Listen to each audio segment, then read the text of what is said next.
tech stuff and mics and how we're going to do this podcast and all that stuff, good stuff.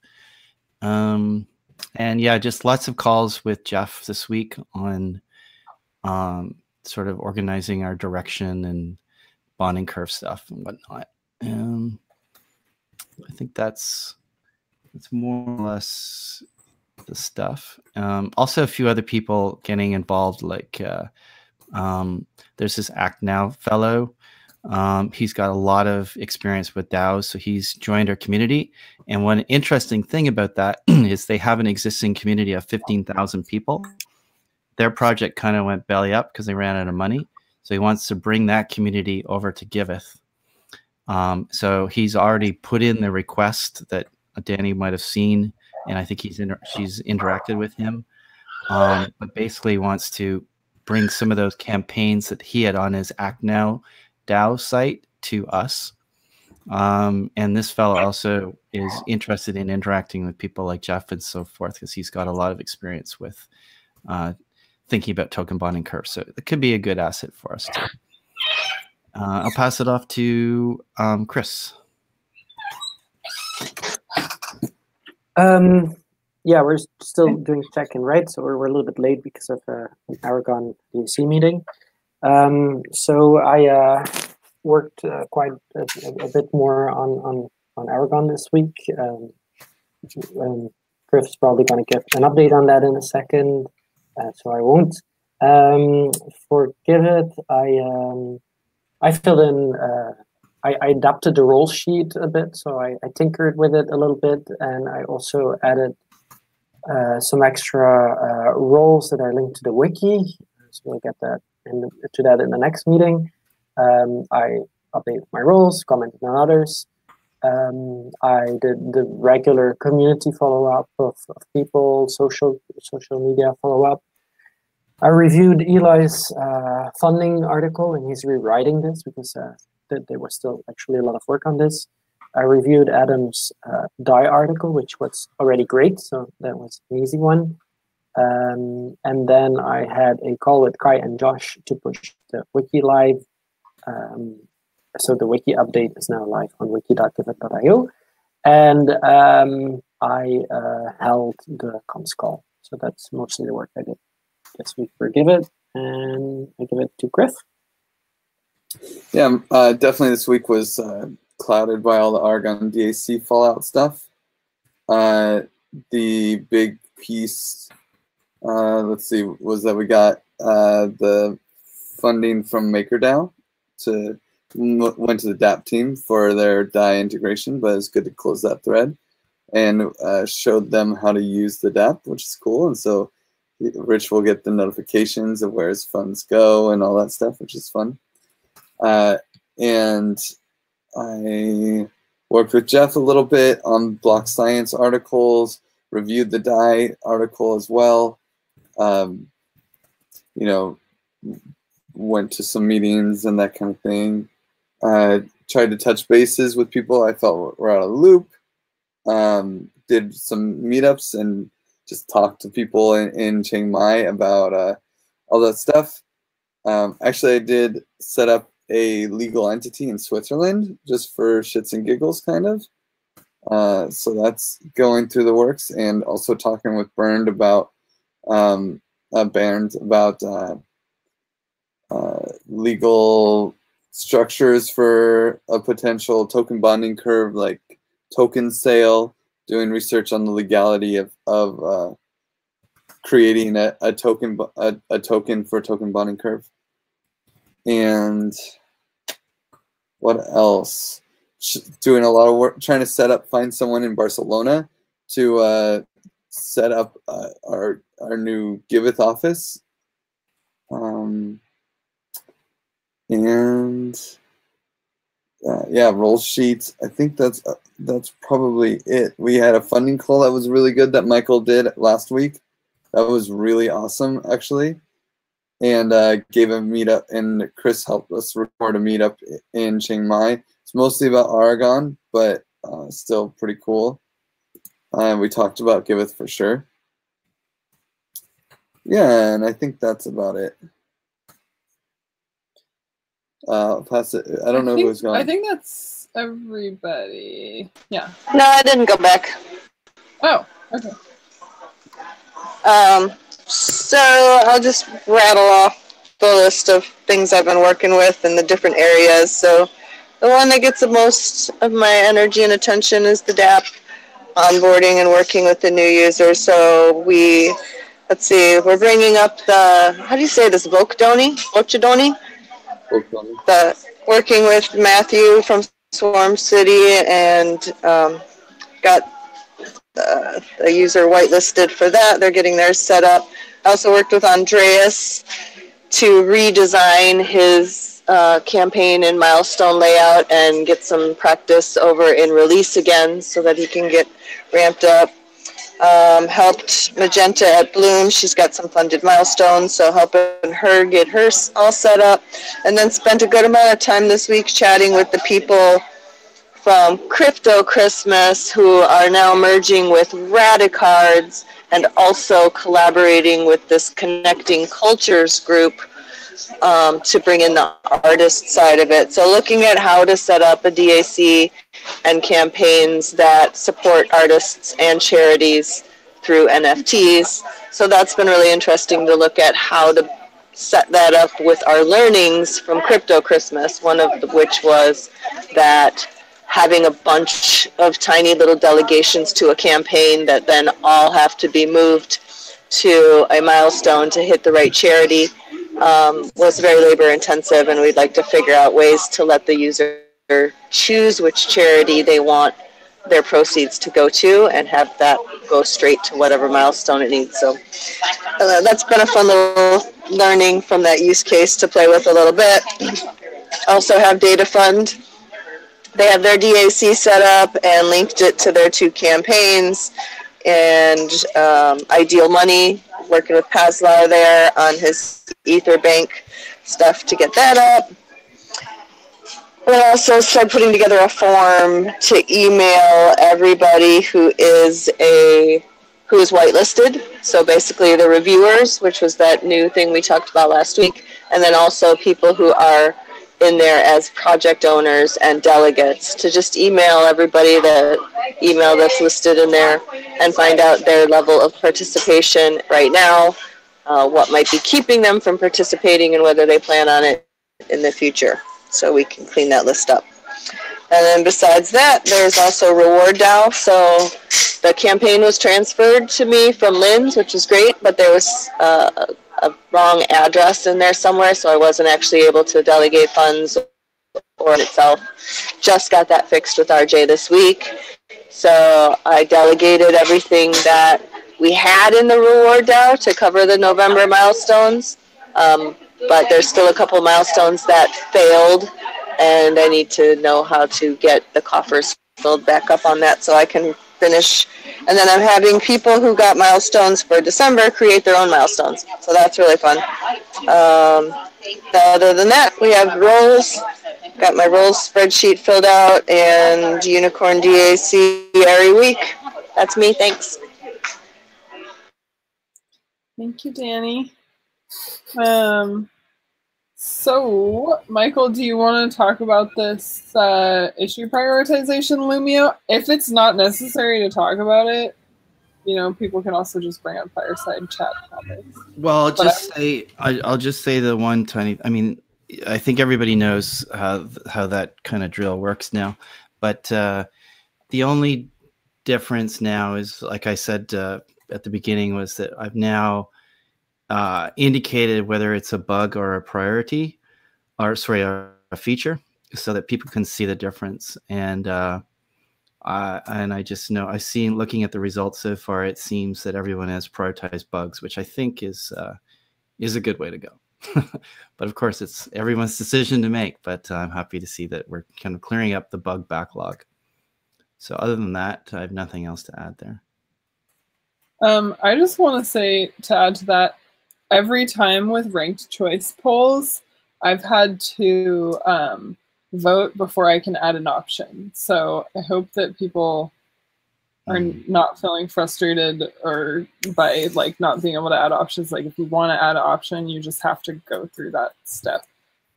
And yeah.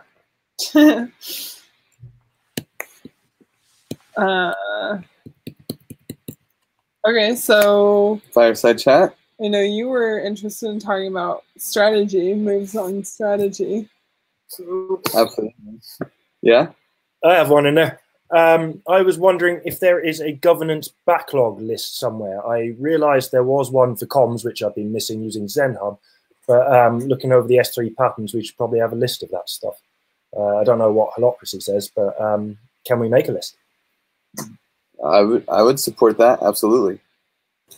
Yeah, I think there's because we're not working with GitHub or did not work with GitHub for governance, which I was actually contemplating yesterday, which we probably should do the same as communications, to have threaded discussions and issues and that kind of stuff. There is some history of the governance and like, of course, the processes and the nodes themselves, basically. Oh yeah, that brought up a question I had of like governance decision documentation. I know like a lot of people have been reflecting like, oh, we should be doing better on this on the wiki and stuff. But like what decisions are eligible or like need to be documented? All of them? Any or is there like some sort of line between ones that are important to put on the wiki and ones that aren't? Well, I certainly drew the line. So I imported many policies we've approved to the wiki.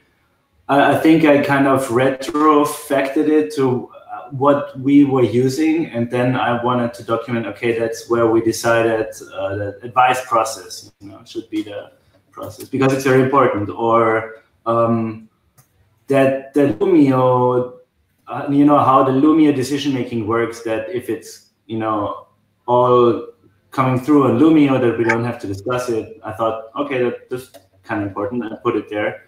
And so there is lots of decisions that are not in the approved policy section, and we only have this one. I think it would be way more interesting to actually document how, I don't know, it's very hard to document how we deal with certain changes and how it affects us, but that's what I would like to grab somehow. But I think that's, yeah, it's a different topic, I think, though. Yeah, a story I would like to see told on that is the decision to stop the split of donations, the 48, 16, 16, 18 or whatever, split of donations. Like we made that decision in a gov meeting sometime last spring.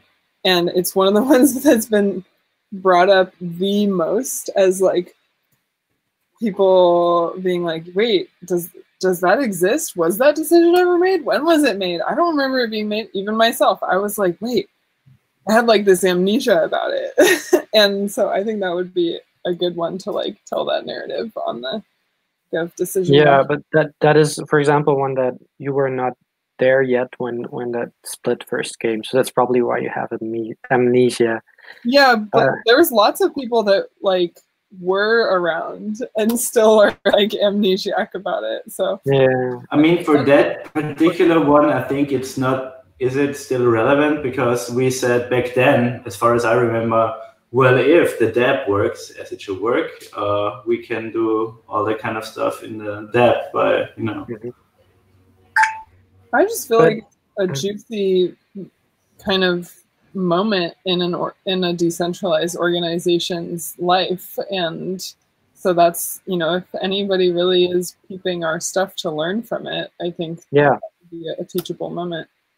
To me it's a good example indeed. I think it's like you have a distinction, at least that I see, between what we do at what like the executive decisions in like the daily life of the given DAC, and as Kai said, indeed, like most of these are now documented on Lumio, so that's already a great thing.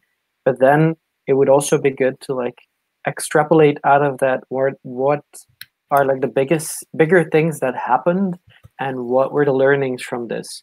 So that is actually what I see that is modeling the DAC, and that should be like the elements that we should write down under governance, and that can be wiki descriptions of what happened, and that can be Medium posts, and it's probably going to be both.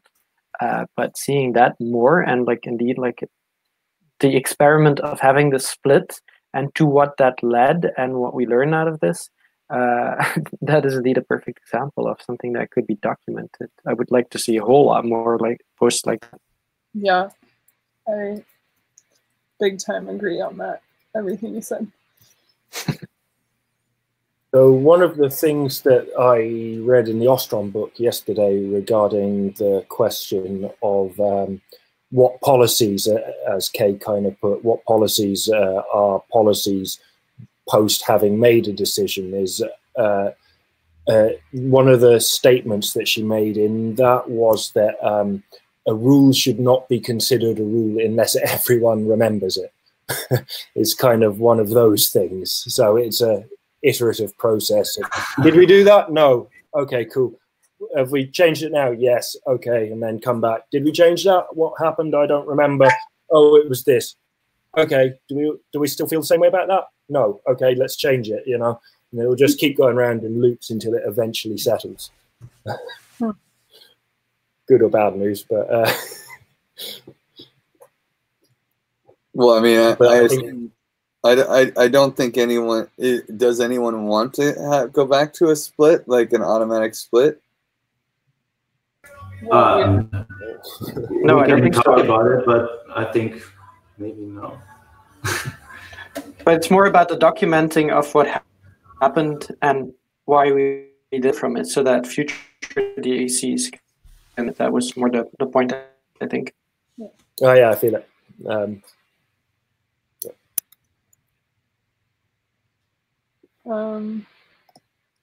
Strategy? So just wait. Sorry, go ahead. Well, I just want to, on that topic, it sounded like there was a desire for someone to do something, but no one actually said they would do anything. So, yeah, I'd quite happily make that list if everybody's like willing to consent, or we can do it another way if preferred. Well, with this particular one, I like, yeah, Josh, you, me, Danny, Michael, we weren't really there for that decision. So maybe Chris or Kai or Griff would be. Yeah. So I thought we wanted to write this handbook also, and like reading this all this stuff about triages from Josh, and like it got me thinking.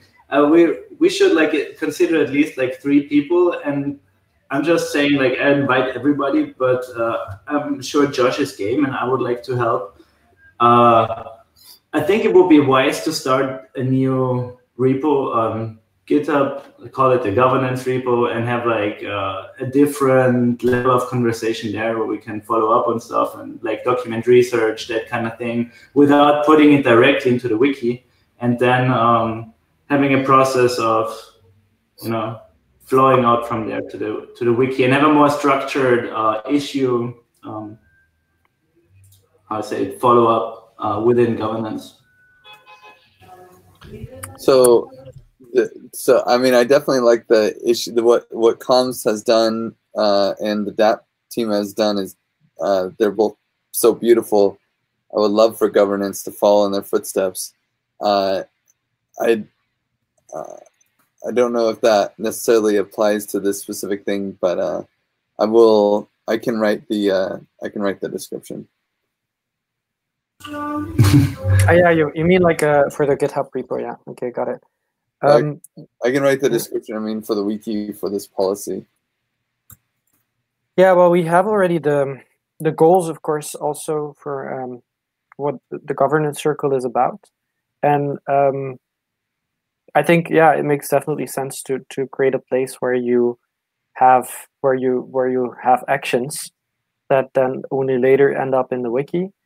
I do think like just coming back to the point, like how I wrote it in a roles sheet or like as a possible open role, having someone to pick it up, to take the lead on that and like document this, that would be good. And then I'm getting back to the point that Lorelei just said, I would, and we can discuss more about this in the future, of course, but it's good to come back to it, is that I think it's mostly important that we, when we talk about governance, that we first start by documenting the things that already happened instead of inventing or discussing things that theoretical things that might be useful in the future. That's also interesting, but we haven't documented our own governance experiments a lot.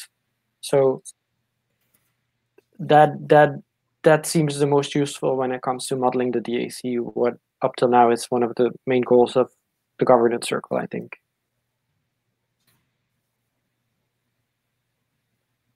But that is I'm just putting it out there, actually, especially for Yukai and Josh.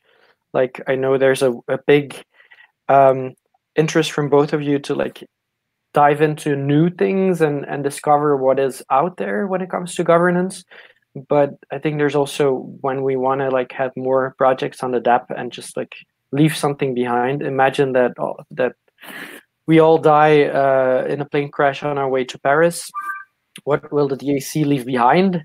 Our structure, what was our experiment? Can people read about it? They're not going to listen to all our YouTube rantings here. But if they have like a good documentation of what we actually learned out of this crazy thing that we're doing here, which is extremely dear to all of our heart, if we document that in a good way, I think that's gold. That's such valuable content. Are you saying that the Giveth Wiki is our collective will? Yes, that is exactly what it is. That is exactly what it is. And I just saying, I feel kind of we miss two things for governance, like an issue tracker and somewhere to put research and notes and discuss about issues. Not like in Lumio. I don't know. Lumio is different for that, but I like how in GitHub it's all very, and it's tracked. Like you can even for milestones put You have to create the place that. Yeah, you have to take the place that makes most sense for you. That and you can now you can start the GitHub repo and see if it works or not. Indeed, we have one for comms, we have one for the DApp, and see if that works. And I think, for example, when it comes to Lumio, just thinking when you guys were talking also before, and what Lorelei was saying when it comes to the example of the split of funding. Because we have to keep on having this discussion. Indeed, what are we going to do with the next donation? Writing this out, these topics that are governance related, that can be a Lumio or a thread in itself that someone in the governance team can start and just say hey, this is one topic about which we need to write. What others? And then Lumio can be used to prioritize, what should we write first about? And who can write this? Any of us. Who should be the source for it? The people who are there at that moment and can give their input to that article or that wiki post. So that is one of the aspects of what governance could do. The GitHub repo can be another one for when it comes to research and so on. There's lots of things that can happen and thrive there. Is there a kind of a big picture to all this too, which is that on the one hand, we've got, these governance processes that we're doing kind of offline, we're doing it like this. And then how that connects to the DAOification and the token bonding curve work. And that is there kind of a goal that eventually the learning that we're doing kind of offline mixes with what we're trying to build down the road, and that the two come together so that the learning kind of merges. So I'll give you an example, which is Jeff was talking to me. We're talking about token curation markets, and he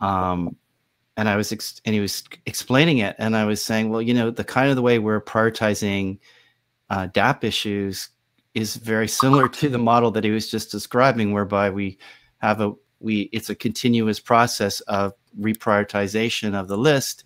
And then from that list, we curate it to kind of a top 5 that kind of get addressed every week. And the rest that don't make it go back in the pool. And it's a continuous process. And he was just, and it sounded very similar to, so he's saying, yeah, you're kind of dog fooding a kind of a token curation registry, but you're doing it in a kind of an offline way. And I'm thinking like on how we're addressing governance and learning could be kind of influencing how we think about a DAO or token bonding curve. You know, I'm just trying to say maybe there's a meeting place at some point between these two things. Yeah, but I think you described it. It's a perfect example. So what Jeff, as far as I see it, again, what Jeff is doing, and the research on token bonding curves and so on, that is governance experimentation that we can document for DACs to use in the future.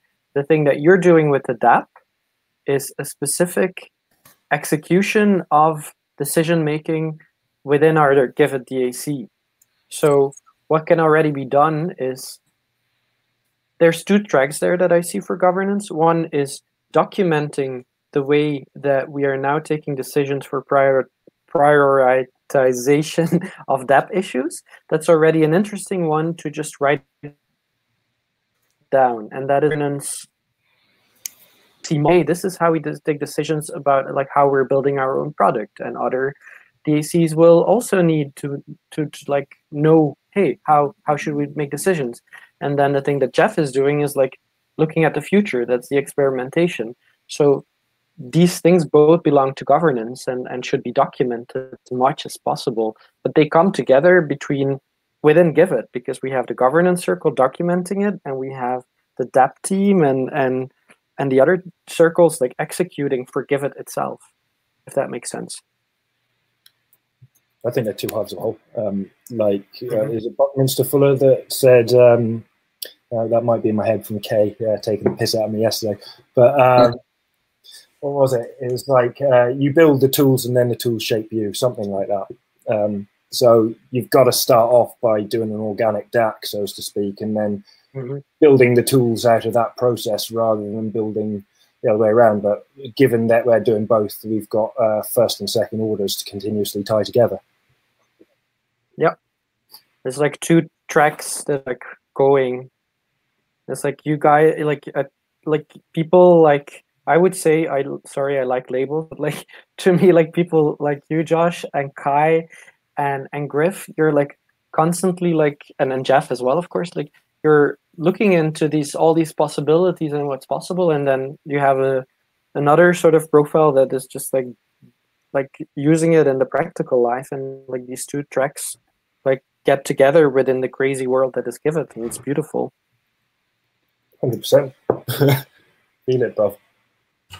Yeah, I mean, it's very interesting. Like when researching all those, those handbooks from organizations that actually did already some, it's funny, I couldn't find one that did not have in the first, like they always start with the values, and then it's like to make the world a better place. I swear to God, like and they're like, the ones are consultant agencies. The next is maybe like somebody like Lumio making a handbook, or GitLab, but they all have like, so we are very at home there. And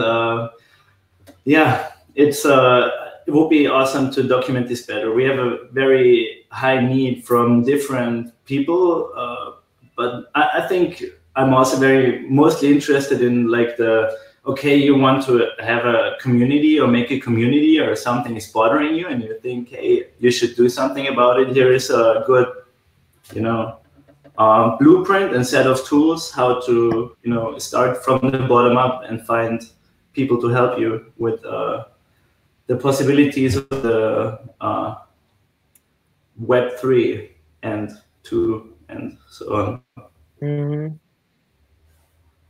But that's not the only thing. As what Michael said before was also very interesting, and we could use stuff like that in, for most of our things. Even on GitHub, I mean, you can very easily make an integration into GitHub that can handle that kind of stuff. I can't do it myself, like personally right now. I'm gonna try to look into stuff like that with Frederick, who maintains our PointSpot, and which other one? Yeah, the YouTube backup. And that was a very cool thing. And so, for example, with Lorelei, she said, I asked her about Google Forms for the roles process, you know, to have like questions instead of going there. And but she said, yeah, it's not that easy, you know, and like kind of freely. And so we found this other thing. I think it's called Type. What is it? It's a Typeform clone. It's type free, I think. And it's something you have to self-host. And I'm setting up my laboratory server right now. So I'll have a place where we can run different, because there's many things that are enabled by tools, I think. I had this list, like I found it on Hacker Noon. It was like 10 things that are incredibly awesome, but you know, if you subscribe on the internet, you pay a lot. You may not even need those services on a daily basis, but something like the YouTube backup is a very good example. You don't need a high availability server for backing up our YouTube to a hard drive. You just need to run the script once in a while, and that's enough. And so we will be able to run more of these experiments. And I'll try to find more developers that are interested in this kind of, you know, I/O thing, you know, coming from Riot into GitHub, going to Aragon, going to our dev, you know, it's all possible. It's just, and it's not even hard. And it's so I'm just saying we should be open to making more. And I think that got a bit lost in social coding. I really liked when social coding was more about this stuff, like making the PointSpot for example. Yeah, and actually that I don't know if we still need to discuss long about the governance, but it's linked in the way what you're now just saying. Like, you liked when this was more in social coding. I just got a message I see from someone like who wants to. It's Enlil, who's been in our community for a while, and he wanted to like. Also, he came with an idea for an experiment that is in a way linked to governance, but it's more linked to social coding actually. And I said, and he wanted funding through the Unicorn DAC, and I said, yeah, well, probably best to talk with Bowen to like see how this could link into what social coding wants to do. And his immediate reaction is, I don't know what social coding does. So it's like, I hope that is something that soon will get a little bit clearer, because that's like that part of our engine that is a little bit slowed down right now. And I think there is a link between governance and social coding in the sense that there is experimentation, and I guess the more technical part, or the more coding related part of experimentation, should go into social coding. But except for Etherbank, not a lot is happening there. So I hope that we'll gain some more traction soonish. Well, I've pointed the hackathon fella there for Tuesday, so hopefully he'll turn up. He's supposed to turn up to this one, though. No, but social coding is good for that one, yeah, for sure. Sorry, go ahead, Griff. I think just like when we were social coding, a lot of these things like dev time requires money sometimes. So like I think just the shortage of funds in general, and the focus on maintaining the core team as opposed to funding a lot of other things has probably taken a hit out of social coding. Yeah, that too. So what do you mean, Josh? Cop out? I just think it's all on the tin, mate. It's like looking at baked beans and going, what's in the tin? Social coding, what am I going to find? Coding socially. Yeah. I don't know what it does. Whatever you want, it's social coding. But, that's me. Sorry. No. Yeah. See, there are people who get it.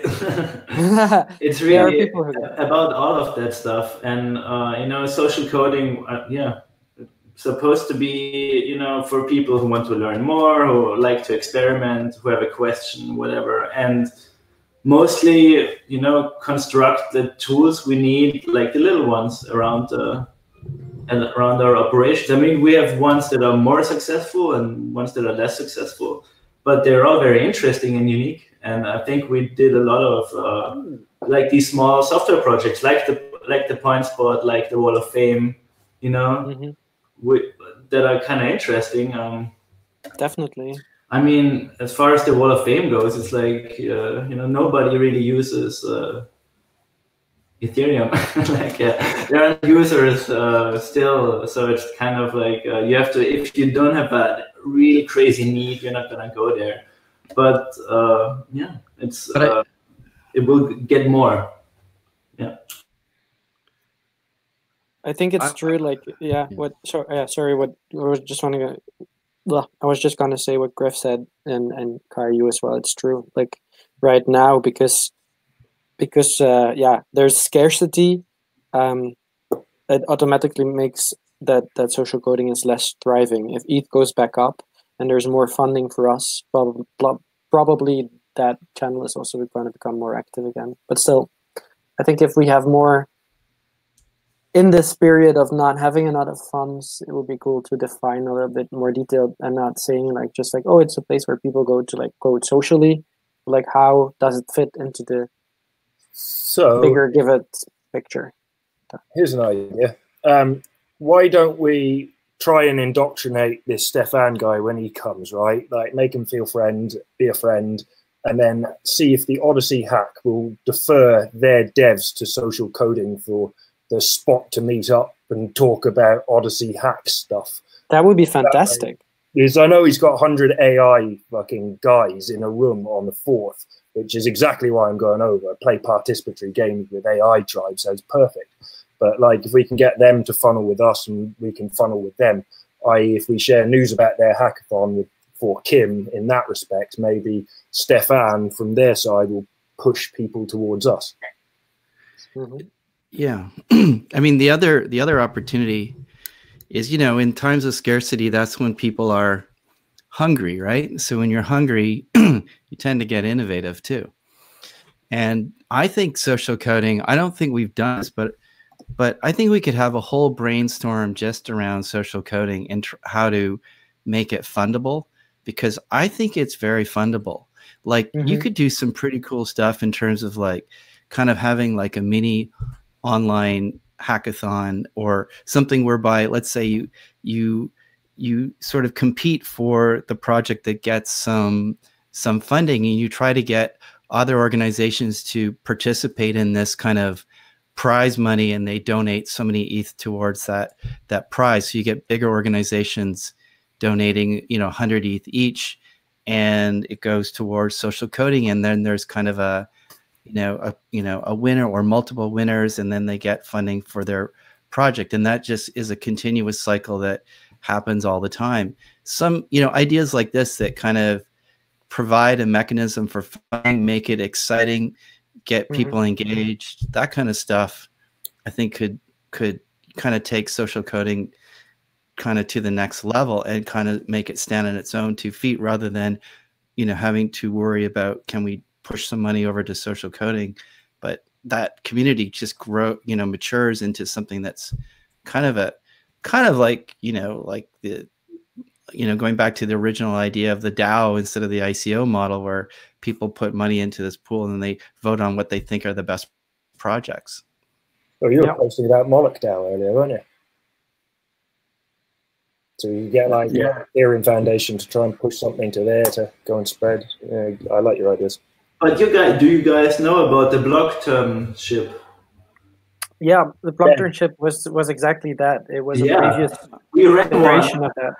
But just like, you know, it got into this time when like it was in the summer for one, and you know, like ETH was like dropping like hell.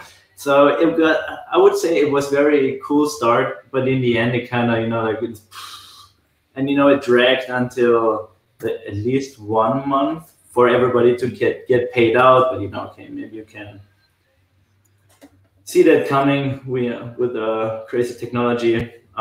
But yeah, so we actually have that. So, Okay. but we should try it again. You know, make a new Yeah. relationship.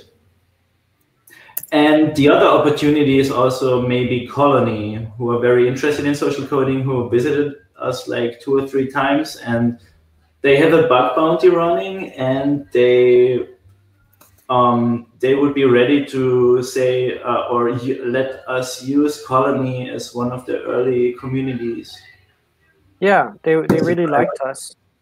So that's a good example. But there are many of these projects that need testers and people who play with their code.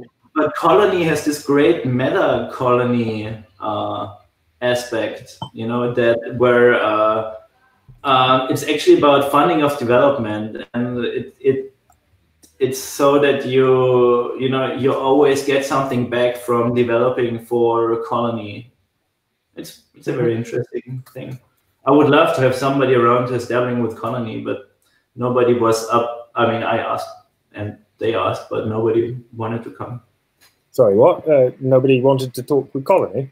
No, nobody wanted to get into the grid and really do some auditing or bug hunting in Colony. And oh, I'll crash that to hell with you if you like, mate. I've already done it once. Their first one, I did a review, and they ended up telling me not to post the YouTube review in case people thought that Colony was just a big Kanban board, which is what it was at the time. Oh. Yeah, I mean, you could talk to Bowen. I mean, there was this idea of like running social coding with Colony, and because I think social coding would work really well under the Colony model.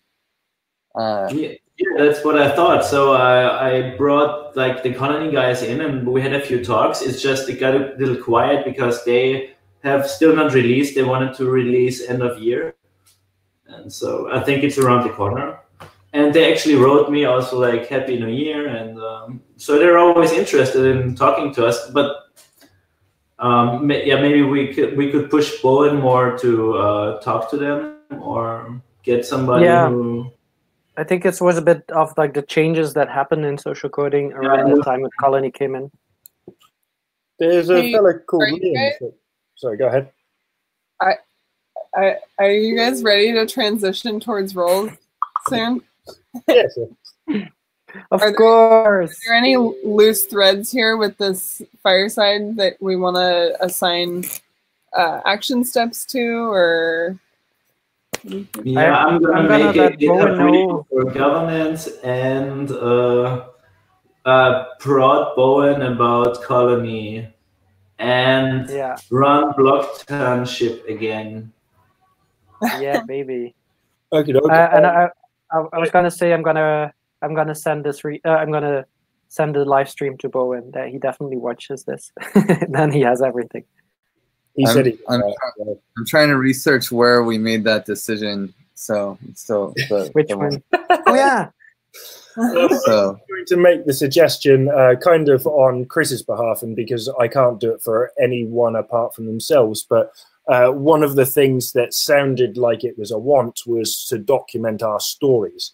Which I think is a wise idea, but I can't write, for instance, Kay's story or Loe's story or Chris's story. I can write mine with Pillar and then mine with Giveth, which is something I'm happy to take on and do. But it's ultimately no good unless other people kind of want to do similar stuff and see where it goes. My ears were burning. Bowen! I was You're listening to you. Too late, Bowen. Good morning. No, you're just in time for Roles meeting. Yeah, and I gotta do my thing and get back to bed because I'm fucking dying over here. Oh yeah, you're still sick. Yeah. Hey, no, but to come back to your point, Josh. Yeah, I think that would be great. And I think mostly the want is not so much just the personal stories, or yeah, I think it's great, of course, to write down your personal like interactions with Giveth and with Pillar and so on. That's extremely valuable. But there's also a want for the governance learnings and so on. But I think around that. Yeah, and so if you want to run with that, very welcome. And if you don't, we could do it together in the sense that with the evolution of Aragon DAC, I will also have more time again to document more things myself for Giveth. So I'm also very much up to help with that. Cool. That's we'll see if we can get the ball rolling, and hopefully others will follow suit then. Should we check out of this one, Lorelei, and check in again, or what do we do? No, we're not going to check out of Gov, nor are we going to check in to roles. We'll all check out at the end of the roles meeting. Maybe I can stop the live stream for a sec. Then we have 2 separate meetings. Yeah. Sure. Okay. That sounds good. You should just watch a recording. Yeah, I will do that. But I came for the roles thing, hoping that maybe I could. I think I'm front loaded because we're doing this alphabetically. So. Yeah. That's a good design there, and I would love to hear your update on some things regarding Parker and James. But yeah, so we won't check into this meeting. However, we're not going to dive into the spreadsheet right away. I want to play a game, and it's not the Rose game. It's a different one. This game is called Magic Mirror. So we have here with us a magic mirror, and this mirror is magical because it can see what you can't see. It can see what's behind you.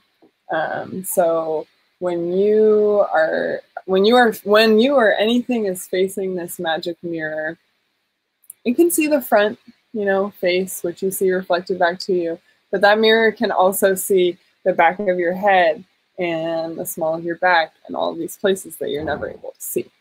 And so we are many-faceted people, and oftentimes we have qualities or dynamics that have one face to them that we see, and we go to examine ourselves and look in the mirror and go, oh, look how this thing is looking on me, and it's hard to see the other side. But the magic mirror can see. It can see blessings, and it can also see the curse behind it, and it can see a curse and it can see the blessing behind it.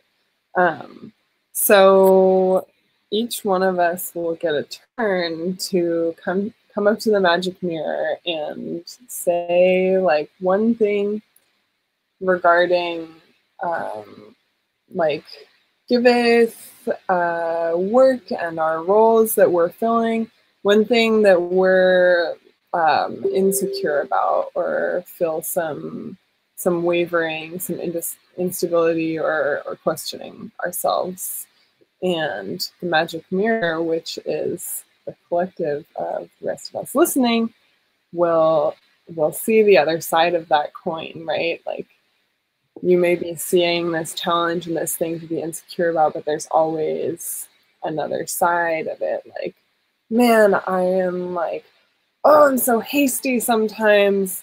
And gosh, sometimes I just like mess things up with how quickly I do things. And I feel bad about it. And then the magic mirror might, through the rest of our voices, reflect that. But you get things done so efficiently. It's amazing. You can push something to be finished faster than anyone else we know. So that's the example. I wish I could go first on both ends to model this for you guys, because I know it's a little bit of a new activity. But does anyone feel like they want to start facing the mirror so that way I can make sure we model really well the reflecting part? Sorry, what was the first part of that question? Okay. If someone wants to start, and I can do it. Oh yeah, and also, the magic mirror takes time. So before there's a response, the person shows their self to the magic mirror, and then there's 10 seconds before the mirror says anything.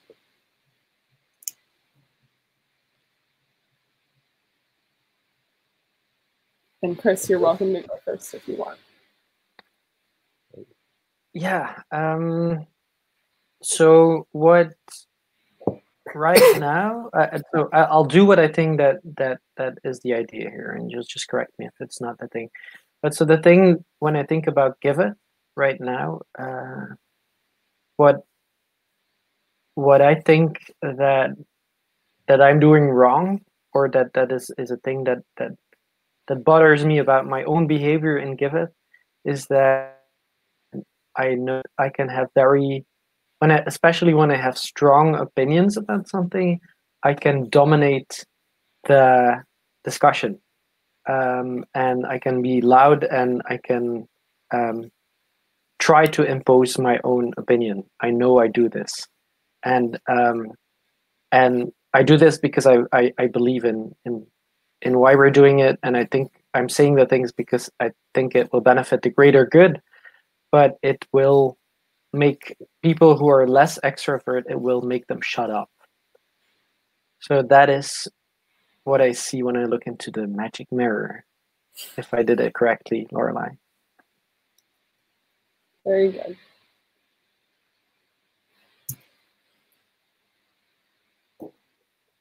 And in 5 seconds, any of us will be able to be the voice of the magic mirror and reflect the bright side of this that Chris may need a reminder of.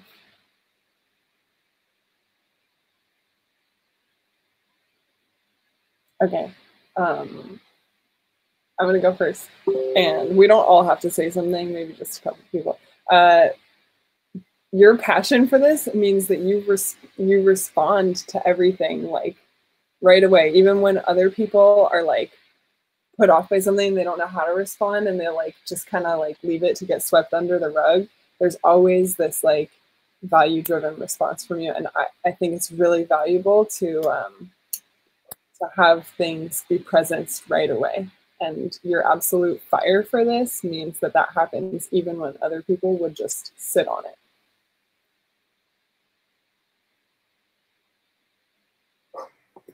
Same. So, sorry, you can go first.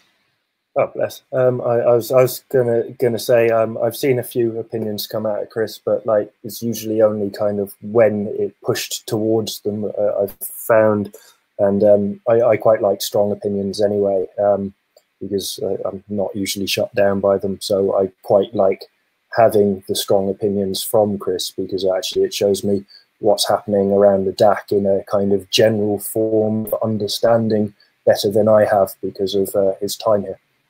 So I quite appreciate that, but I do acknowledge that it might shut people down at times.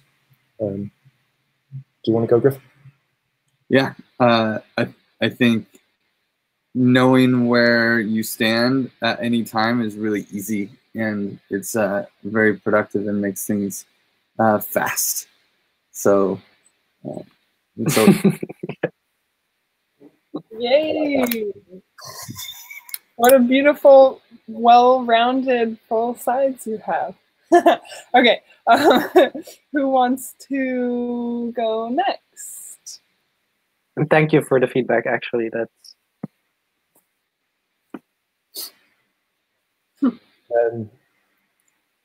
yeah, I'm happy to go next, I guess. I'm generally uncertain where I stand in Giveth, but I'm no stranger to volatility, so I may understate things at times that I do feel strongly about, so perhaps slightly opposite to Chris, although I'm not really too shy of hiding that I'm cutting down. I'll just withdraw a little bit, come back, stuff like that, I feel, anyway. So yeah, I have no idea where I stand usually, but doesn't make me feel too bad. Mm. Mm-hmm. The magic mirror is gathering wisdom, alt perspective, and now the magic mirror has a voice. If I hear it somewhere. yeah, I think I can say something to that. The way how you express yourself, Josh, is always in a very, first of all, in a very eloquent way, and I love that so much. And in the sense that you often make me look up words, which which is so fun, and it's, to me, this is related to this point because you bring nuance in your words, and there's a lot in your words, and you make me think, and the fact that you, in that sense, sometimes maybe do the opposite, like of me, of just like saying something very gently, that is very nice to see, and to it brings a lot of warmth into Give It, and a lot of wisdom, and that's, to me, something that you really truly bring into this community. And because we're a value-based group, because we're a community, I think that is fantastic, and that is what you make me think of when you say this. Thank you.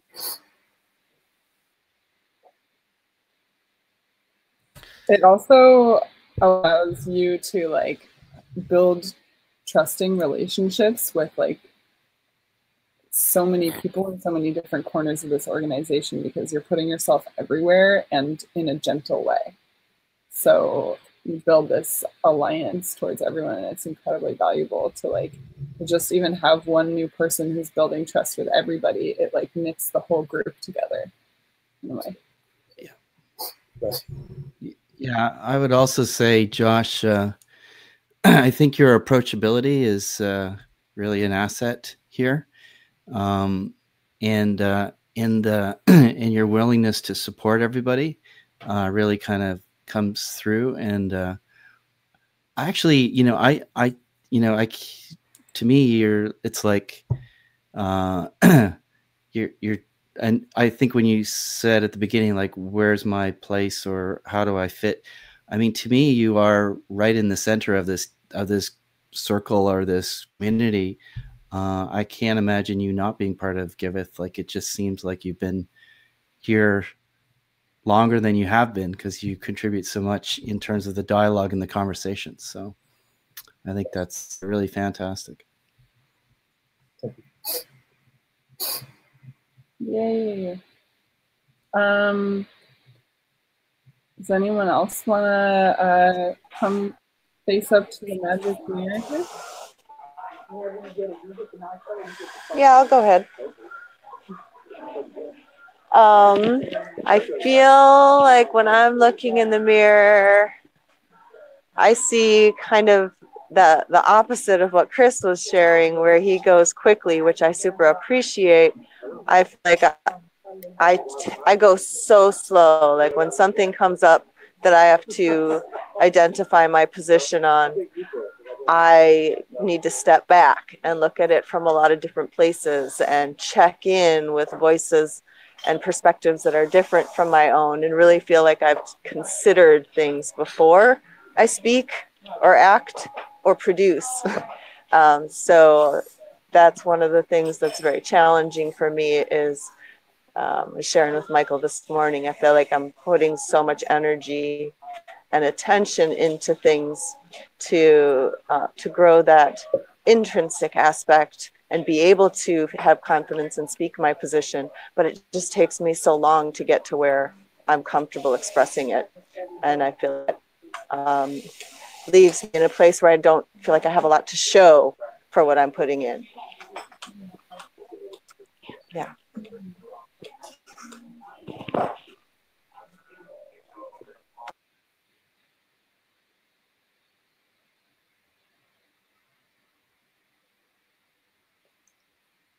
Well, I will say as the mirror that that like time and space that's given allows for things to change.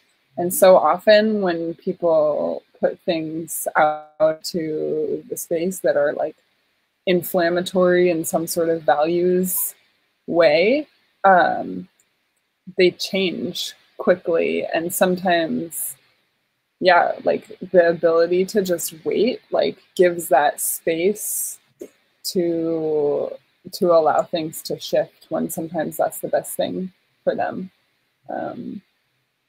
Yeah.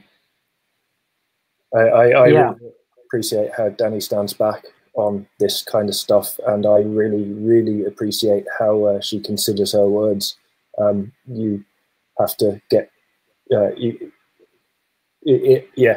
can either consider it or get it wrong and learn from the experience of getting it wrong. So it's great that you're considering it. I like that approach. And I was just gonna say, like, I already sent you some private things on how much I appreciate you, and it is related to that, so I'm not gonna repeat those things. But I think something specifically that the mirror here can return as well, if you, like me, spontaneously react with all the passion to something, you also lose a lot of energy. And as Griff just said in a previous meeting, it reminded me again, like we, our time here is limited. So it is good sometimes to just like step back and reflect and take the time and not like spend all your energy on something that is indeed shifting all the time. So I think it's a beautiful thing that you are able to do this, and it's what makes you such a beautiful person.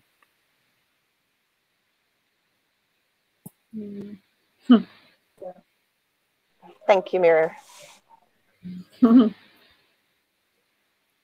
Okay, Magic Mirror. I often still feel like I am proving my worth in this community, and especially in the roles that I fulfill of like conflict resolution and holding space for like a healthy team roles and all that. And I feel like there's this need to be always neutral. And like not say inflammatory things myself or react out of the passion and bias that I have and like strong feelings. And so I feel like I'm fucking up sometimes when I like speak from or act from a place of like really emotional response.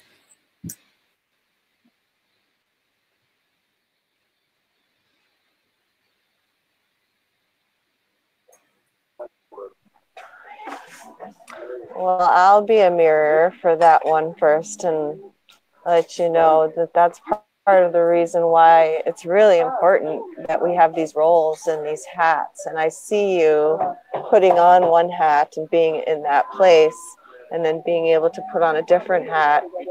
But there's your own unhatted self too. And I feel like you do know that you have resources and spaces that you can go to express yourself. And I encourage you to make sure that you're allowing yourself to be fully expressed as well and not holding back because what you think in your perspective is really, really important.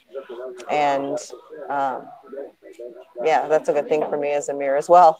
So I appreciate sharing it to you, that it's really important to express yourself. And I see you doing that in some ways, but I want to encourage you as a mirror to do that more. You don't have to stay neutral. Your position and thoughts and perspectives are valuable and important.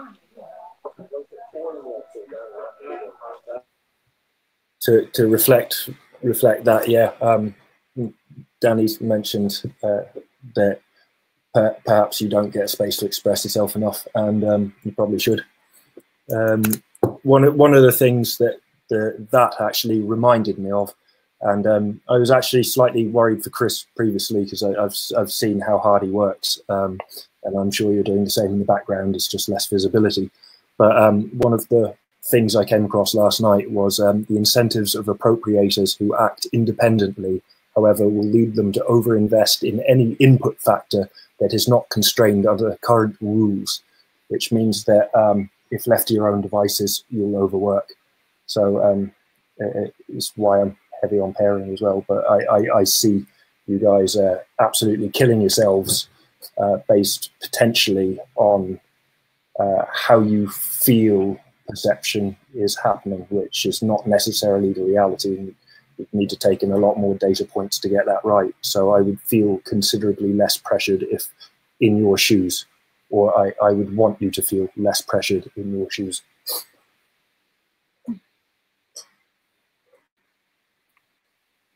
I can go, but I don't know if I don't want to talk every time, so I don't know if someone was about to speak. Yeah, I was about to speak. I was so distracted during the initial explanation that I refrained from speaking, but I'll be the reflection and mirror. I think I understood it now. So for the conflict resolution is a very interesting thing that you chose yourself to like put you into the role of conflict resolution, where maybe this is this community tries to solve conflicts in such an open way, and or maybe not always open, but we go around and we so that might be why this is not why it's not, we're not calling upon that role. And so I would also encourage you to please be vocal and yeah, there's always a professional self where you can detach yourself from the situation, and I think most of us can go into that mode if you want to, and of course you too. But you don't have to be in that mode if you like. Somebody maybe should always be in that mode to check, but it doesn't have to be you. Thanks. It's nice to hear. It's open for other people that want to face the mirror. And if you don't feel called to it, that's okay too. And no, I can jump in. Mirror, mirror on the wall. I feel like I have a poor turnaround and focus on Giveth, especially as of late. And I feel like a lot of times I am slow to react, and with whether it's milestones or also riot messages, it takes too much time, and more time than it should. And I feel like I'm really failing on turnaround time in general.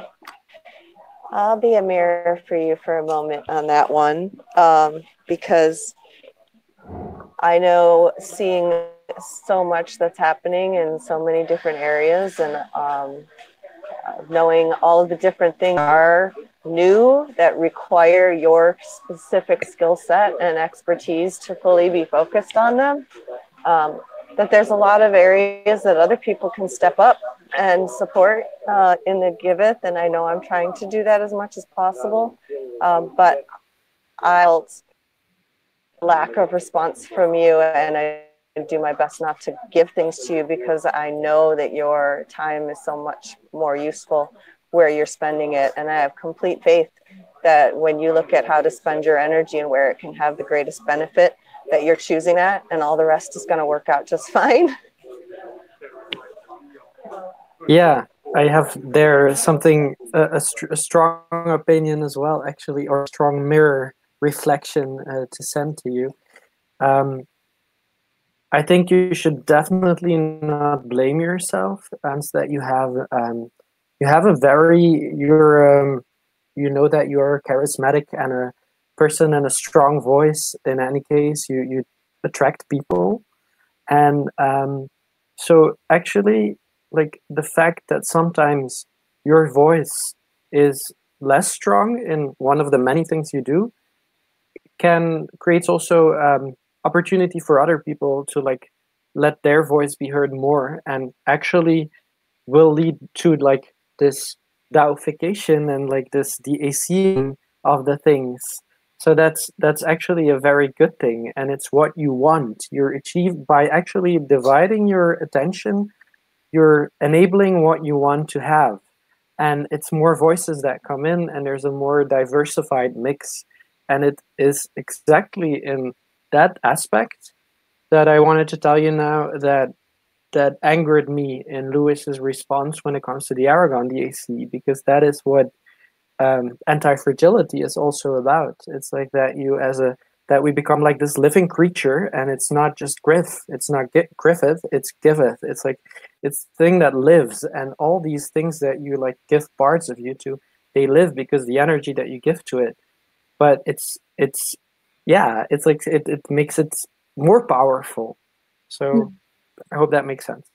Yeah, every time I can't get a question answered by you, I go and try and get it answered by somebody else, usually multiple somebodies, and then it strengthens a partnership with me and other people. So it like strengthens the web when you neglect us a little bit.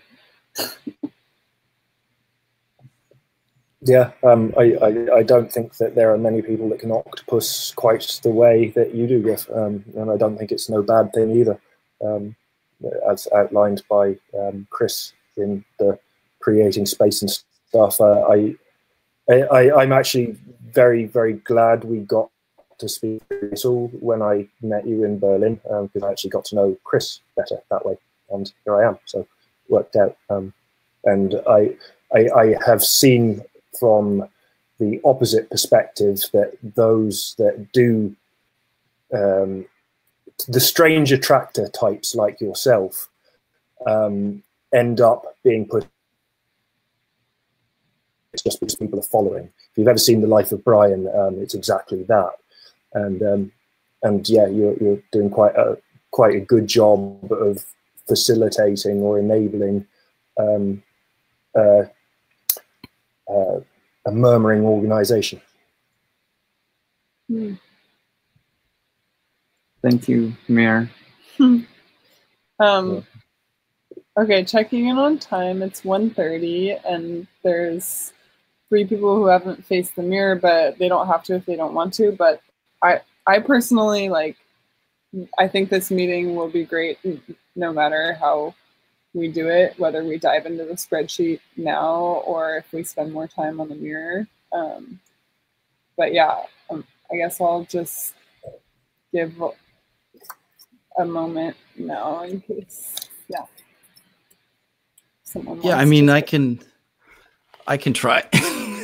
I mean, this one is one I think I've shared with a few people already, and it's sort of resolving, but nonetheless, I'll say it, which is, I guess, in Giveth, in the Giveth world, I think one of the things that I felt conscious about is the understanding of the Giveth universe, whether it be the governance processes or the terminology and some of the technology. There are times when I've sat in meetings where I've sort of felt a little, I wouldn't say, like, I don't like to use the word stupid, but a little bit like, whoa, like some of the stuff is just like going over my head, and I'm like completely lost and feeling like a little bit insecure that I should know some of this stuff, but I actually have no clue. And then after the meeting, I'm like Googling for the next 30 minutes, trying to catch up with all the words that I'm hearing. So that's something that's definitely affected me, especially earlier on. Maybe I'm feeling more confident in that I don't know and shouldn't be afraid to not know, and working more at trying to admit what I don't know and then reaching out to try to find people that do know the answer. But definitely I felt a little bit insecure about trying to, like, maybe there's things I should know, but I don't know.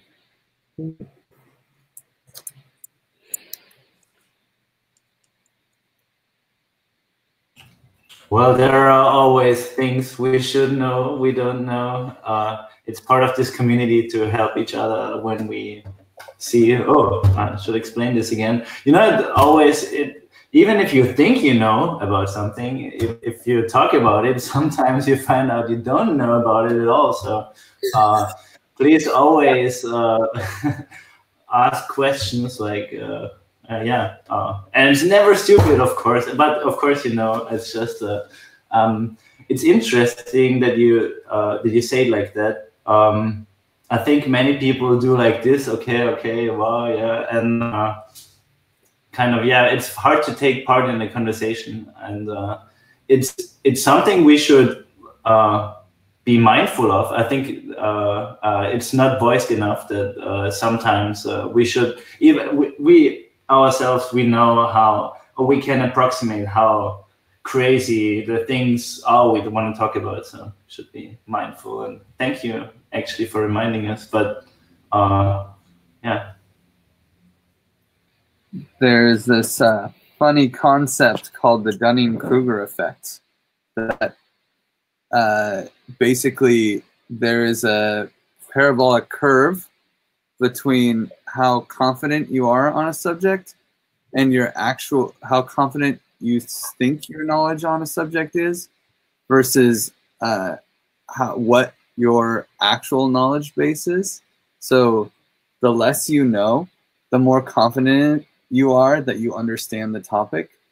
And as you dive deeper, you realize how much you don't know about a topic until you get to the bottom where you think you're an idiot and you have no clue what's going on. And that's when you actually start becoming a master on the topic. And your ability to traverse this curve is showing how much you're learning and how quickly, and your curiosity and steadfastness to continue learning despite losing confidence in your knowledge is showing how much you actually are learning and how quickly it's coming. Well said. Thank you. Yeah, and I think what you're saying, this like not being an expert, well, I've heard it a few times already in this blockchain community, and especially in the Ethereum community, and it's what made me feel welcome. And I think that helps you grow as a person. And I describe it time and again as vulnerability, and daring to be vulnerable and daring to say, I don't know this and I don't get this, because indeed, it's like Riff said, that's when you learn. And that is, I've never ever learned so much as in the past year in my entire life because I know nothing. And that's so nice. And it's appreciated if you ask all these questions. So like, yeah, the moments that I felt most vulnerable and most insecure are the moments that I learn most, and it's most of it happened in Give It. So feel free to ask anything. Feel very welcome. Great, thank you. Anybody else want to speak to the mirror? No, but I want to second Chris's thing on Michael's questions. I love them. Thank you for that, Chris. I was trying to note the effect. Nice. Dunning-Kruger. Please don't hold back on your text. Chris, I don't understand your He's just saying if anyone wants to speak up. But. Yeah.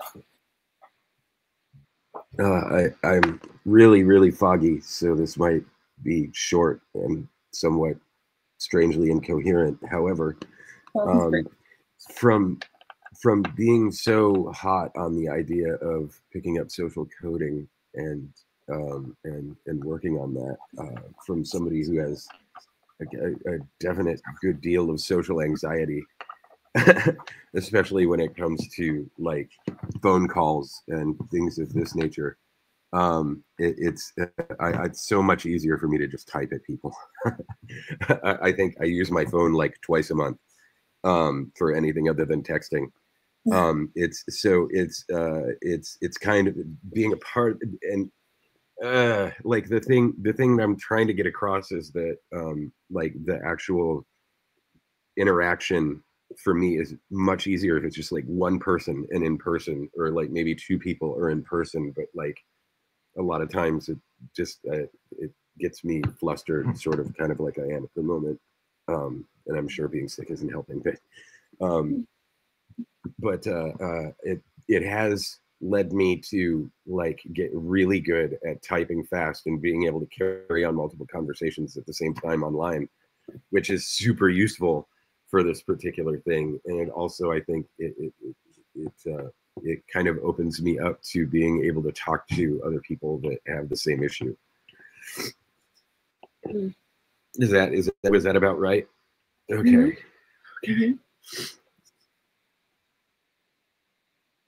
Mm-hmm. Okay, I love this about you, Bowen. Actually, I feel like because your nature is more like it's easier for you to connect like on a smaller scale, like one-on-one, and more like person to person and even in person. Like it's made this like coziness that I feel towards you. You're like always this comforting person to talk to. You're one of my favorite people to like call up and work with one-on-one. And in the very beginning of me being involved with Giveth, I came and stayed at your house when I didn't know you at all. And like just the like, I think that people who aren't super extroverted and like don't push themselves out into like big exposure social situations, they make like those one-on-one connections so much more meaningful. And like just friendship with you is like always made me feel really good about Giveth, because you are that type of person.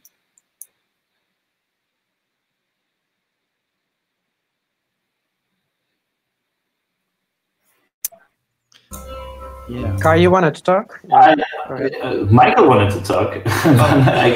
Oh, it's okay, Kai. I will, but you go ahead first. I just wanted to say, maybe two things. So for one, actually good news is like you have to type all the time, and it would be crazy the other way around. So I did like film production before, and you cannot imagine the time I spent like really on a phone and talking to people and checking back. And I mean, so good thing is you don't really have to do that.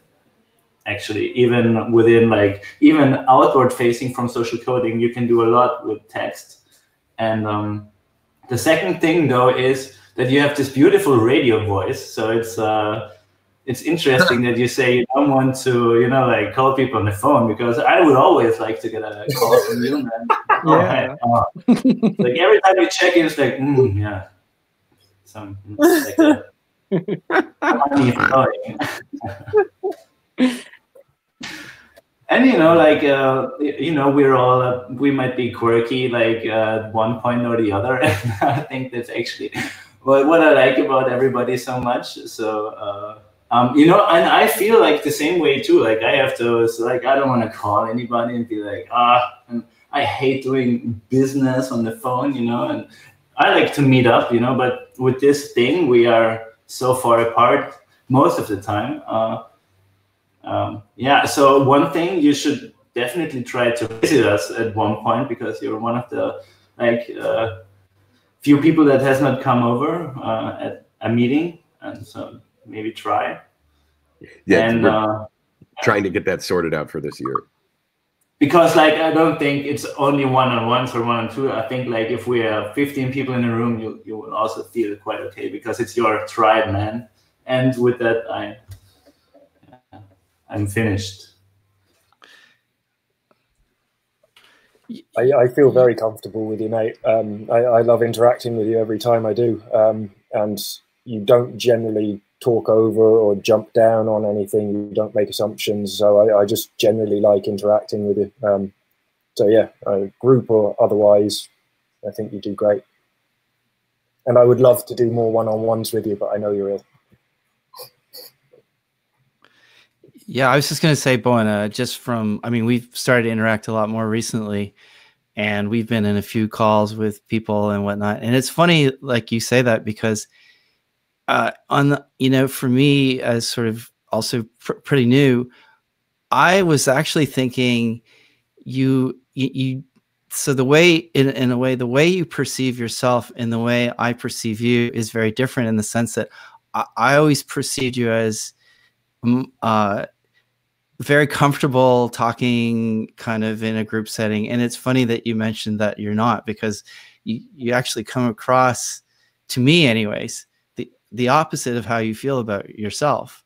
So that's an interesting dynamic. And the other thing I was going to mention is that when you're in these group calls and when you're in these conversations where we're talking to, as we did with somebody who's interested in working with, what I think one of the things that maybe that kind of introverted side bring is that I think you're very conscious of the other people that you're talking to. And so you bring a lot of kind of supportive communication into the conversation. I've never seen you not be supportive of anything that we've discussed together.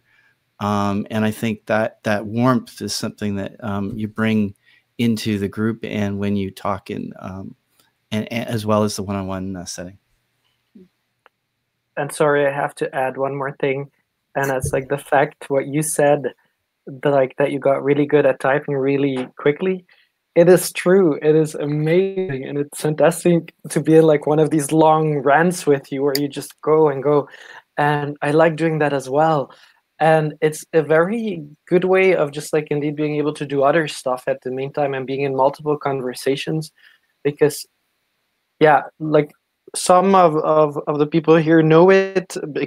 I can already explain by just like when Chris is somewhere, Chris needs to have a separate room.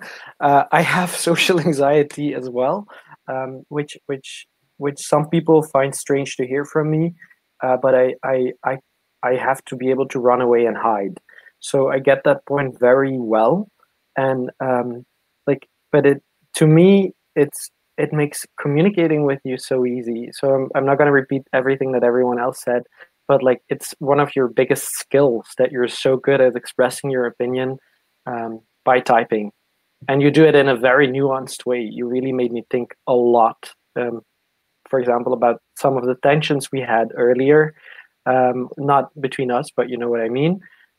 You bring in so much nuance, and you're able to do that in words written. Not a lot of people are able to do that so good. So that's a huge talent you have. Okay, the mirror has closed for Bowen. Thanks, guys. You guys are too kind. Kai, do you wanna talk to the mirror? You don't have to, but if you want to. It's like 10 minutes to 8. Yeah, we can also move on, but if you want to, I don't want to cut I like it. It's fucked anyways, Guy. Go ahead.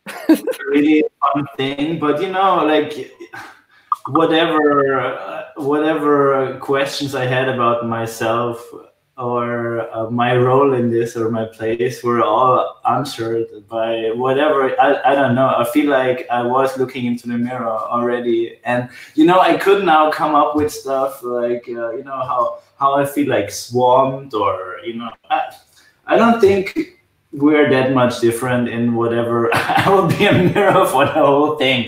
I'll be the big mirror on the ceiling and say that I think we're we're so very different and so very alike, and it's just amazing that this community it's a community for people, and it's for people to work, and I think everybody is coming with so much, with all this integrity and love and you know, willingness to, you know, just work for something different and something that can, you know, make the world a better place. So it's okay, guys. I would love to have a mirror once, but you made me feel so much better that I don't want to start another mirror. Just okay. That's sweet. It's beautiful. Well, thank you guys for being a part of that game that we spent a long time on, but I felt like it was valuable. It was really nice to hear all of that. And I do want to go into the roles spreadsheet, and I've highlighted all of the roles that seemed like they needed some attention based off of people's feedback. And can I just say, you guys did an awesome job this month of like getting everything updated for your own personal roles and giving full feedback.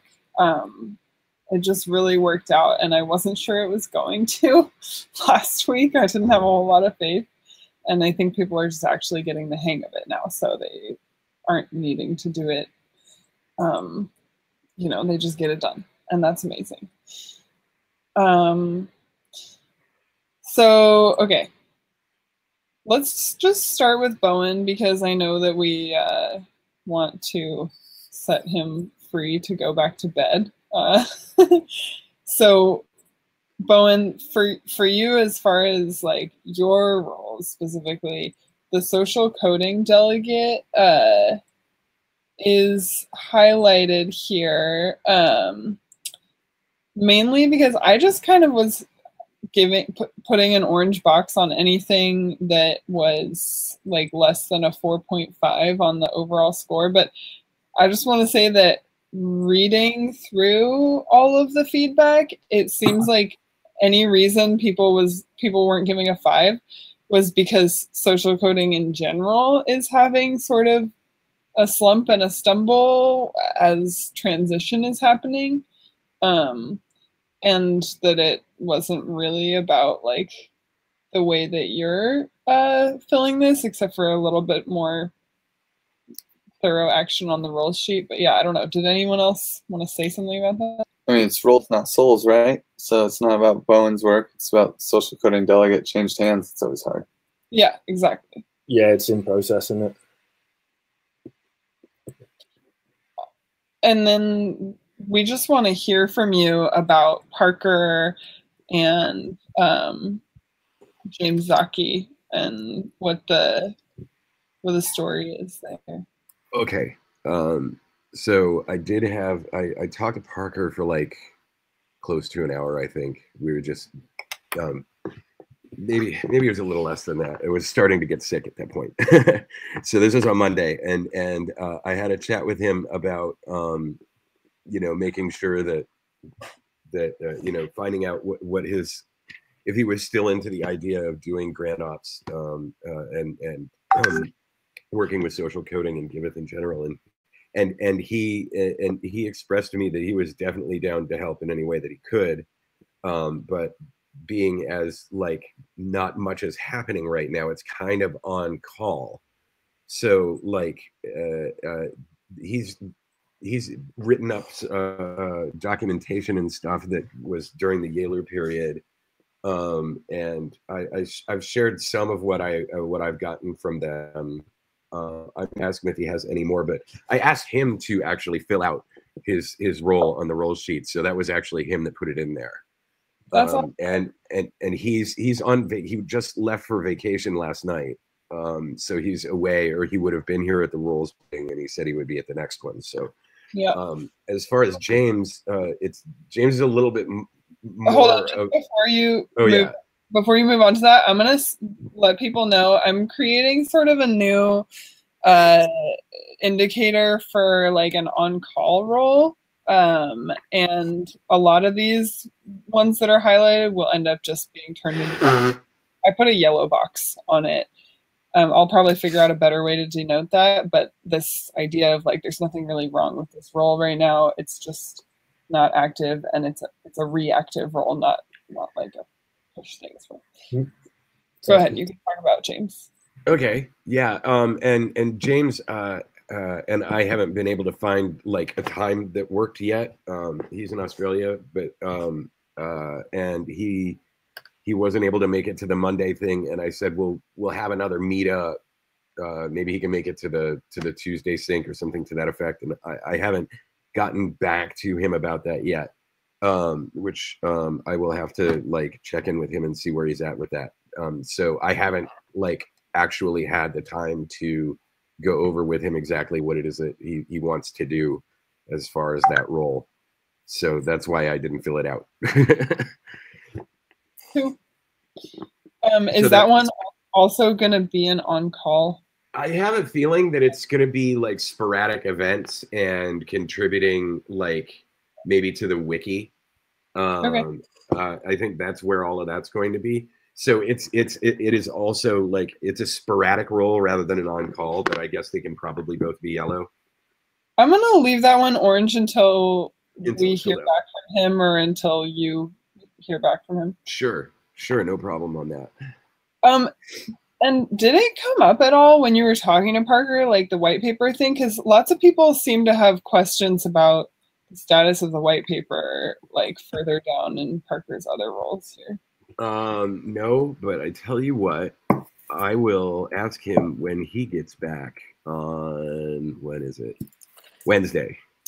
But I do know like what happened there. It's Parker is, I can really say even that he was disappointed in us and in the sense that he couldn't finish the white paper because it was initially focusing very much on, I would say, the direction that that Give It one wants to go, and then the entire discussion happened, what direction we want to go, and he was like, but why didn't anyone tell me this when I wrote the white paper? So he's like, he's lost. He doesn't know what the white paper, what we're solving with Give It. So he needs input. I think that's the thing. But like, because he's the lead, he should of course like come to us, and he didn't do that. So that's why he got some negative points there, I think. And Chris, just to add to that, I reached out to Parker. I also talked to him for about an hour last week.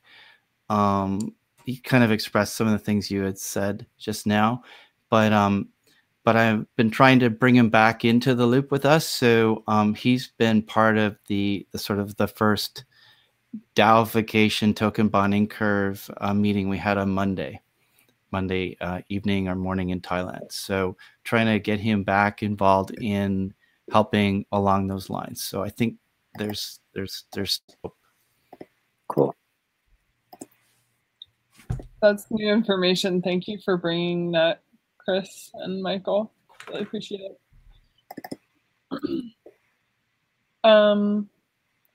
Okay, I'm gonna kind of skip back to looking at the top down here. Now, Bowen, go to sleep. You see, Bowen, it was a short meeting because you're in the beginning of the alphabet. Thanks, guys. I'm gonna go take a nap. Okay. I'll have Riot in my hand in bed though. If anybody really needs to get a hold of me, just text me. Just sleep, man. Sleep. And turn off all the payments went out and everything, so we should be good. Thanks, man. See you in a couple of weeks. Yeah. You weren't in the call last night when they did the Constantinople call with Hudson.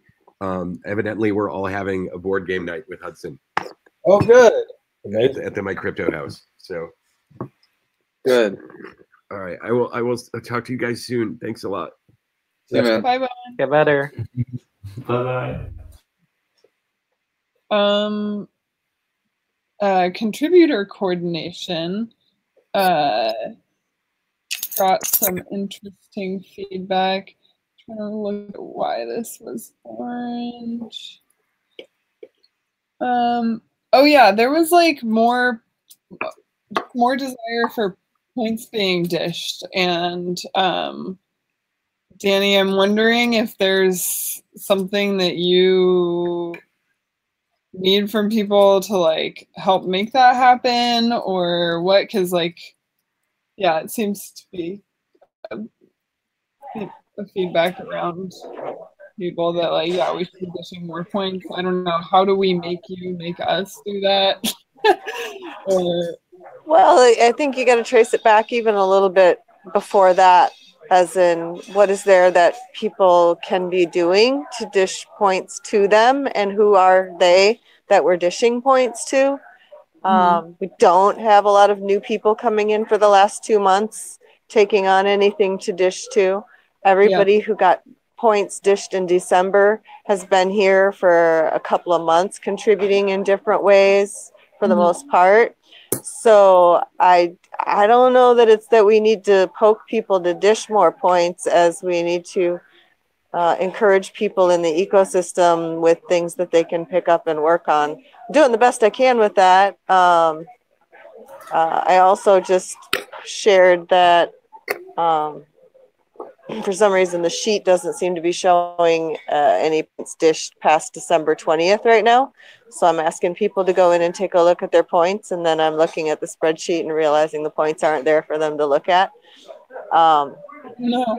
But I mean, ultimately, I've had a few people come in and not really see how they could help at the moment, or say that they were going to and then not show up.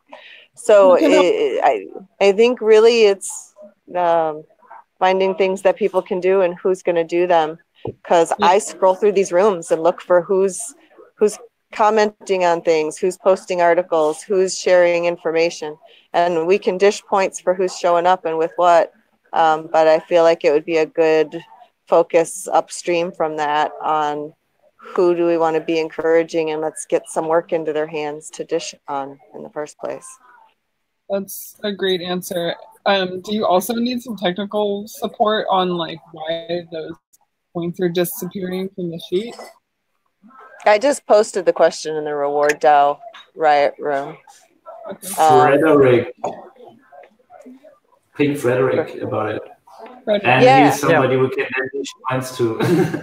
And Well, that's really that's I funny just wanted because I'm to- actually working with Frederick on getting his points through and helping him create his milestone right now. So that's an easy That's one. perfect. That's an He's, easy one. Yeah, he's the master. He's quasi the maintainer now of the point spot. And I just wanted to ask, should we, because I think officially we have some documentation about how Reward DAO works, if we should rework how that works. Yeah. Because the parameters are kind of crazy with the budget, you know, and I really like this incentive. You said last time that we locked down the points to fixed numbers and try to, because it was an experiment after all, we can't change the rules. Yeah, I just went through, there's some comments in one of the other rooms called PointsBot where we talked about how might we change the PointsBot and implement some automatic milestone creation. And so I'm just kind of digging those things out right now and taking a look at whether I can hand those off to somebody to work on. But we got to give them clear instructions on what to do for those. So this requires a little more conversation and thought. Yeah, the other piece is I wonder, you know, especially for like Gov points, everyone, I want to say everyone has agency to dish Gov points. Help me, especially lately. I haven't been around nearly as much to really dish them and forget that it's an option sometimes. So there was an effort in social coding to centralize dishing points, and I loved it, and I wish I could. I really think that if you see something, say something. You know, like That's the terrorism advice, but then for points. Yeah, that's right. It works for terrorism, and it also works for giving contributions. It might be the same thing. I was throwing it out there. The thing is, Right? You're always the best. Oh yeah, that's true. But it does work for give contributors. So like you can either dish the points yourself, or if you don't feel comfortable with that, at least tell someone that, you know, it would be so cool to have a culture of like, oh my God, look what everyone is doing, you know? Yeah, and Right.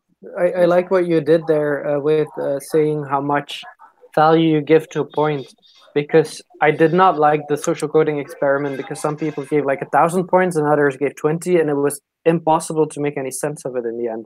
But if you say like 1 point is approximately that value, then other people indeed know like, okay, I can dish a point, just like to a few people, not like publicly, or it's like going to become a currency in itself, and that's another experiment. But in that sense, yeah, like people can dish com points as well if they're interested. Josh, if you see people or other people who are like into comms, like yeah, currently my value is around $1 when I get dish points.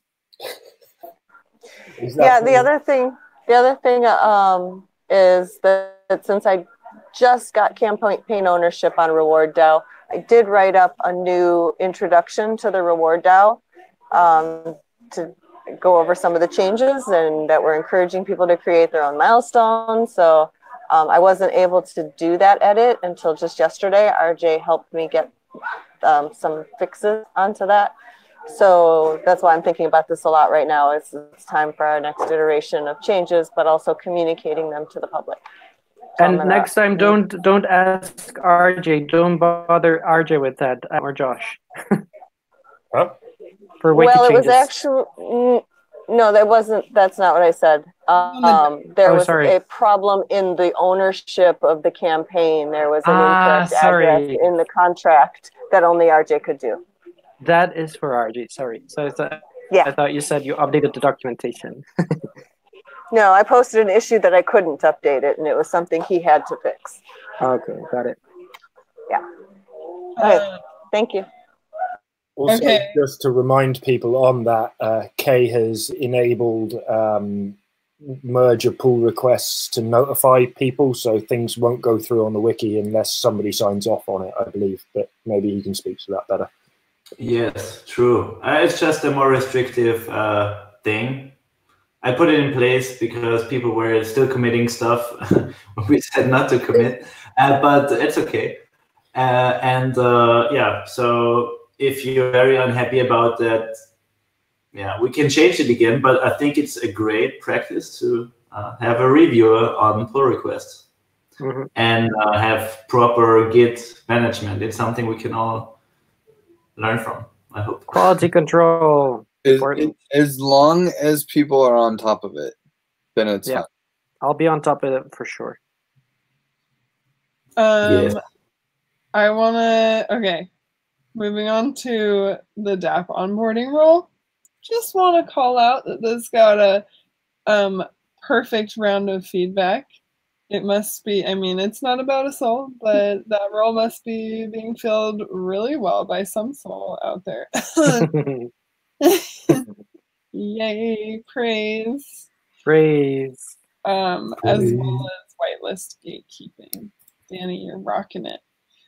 The technical support role from Deem, a lot of people were reflecting like, is this happening? What's the deal? I would like to take this one, yeah. So as I wrote here, like I've been in contact with Deem shortly because I miss him, and I was like, hey, what's up?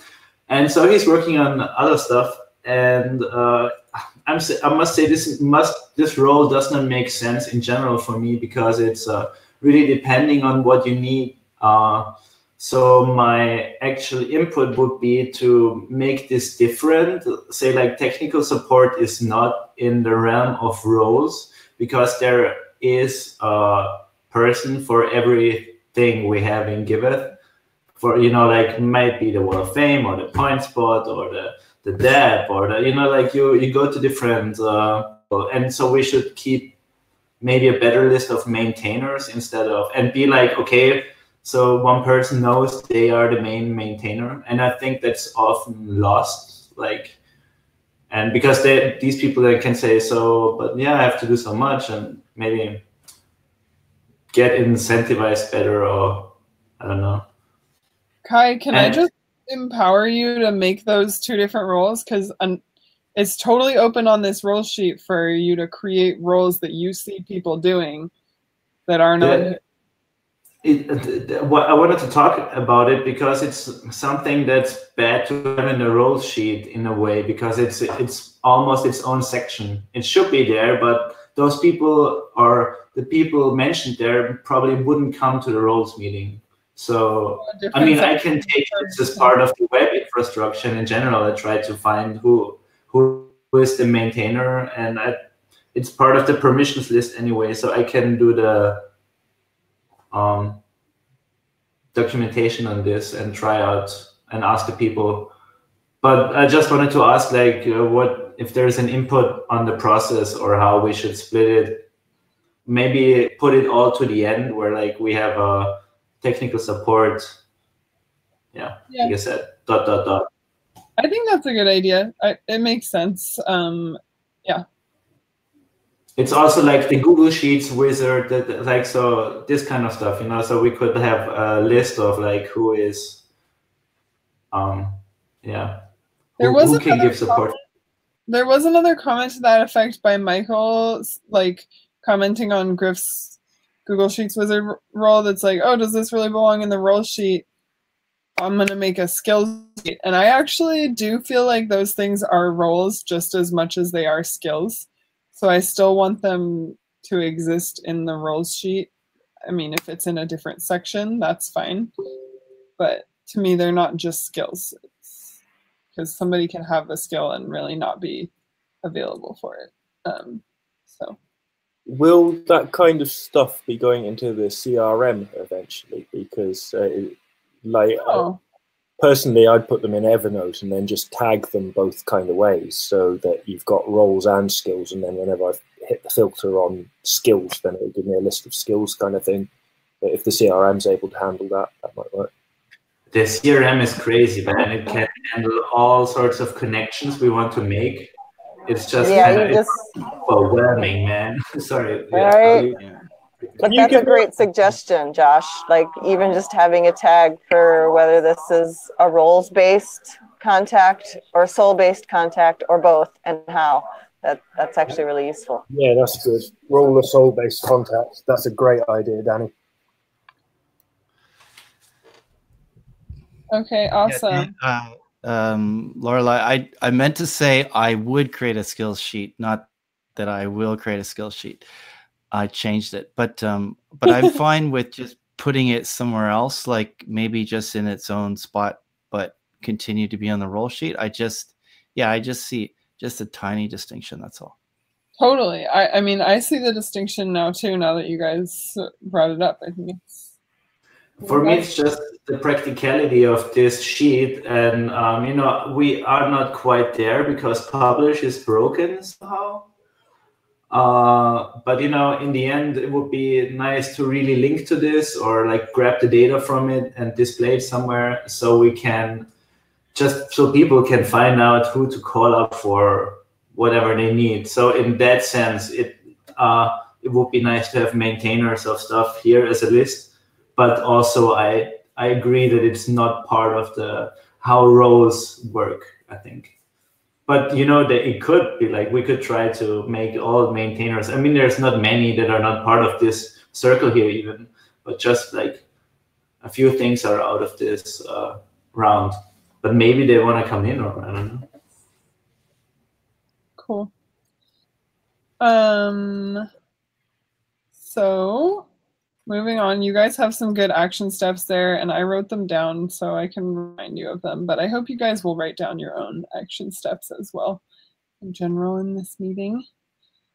Now we've got a chunk of Griff.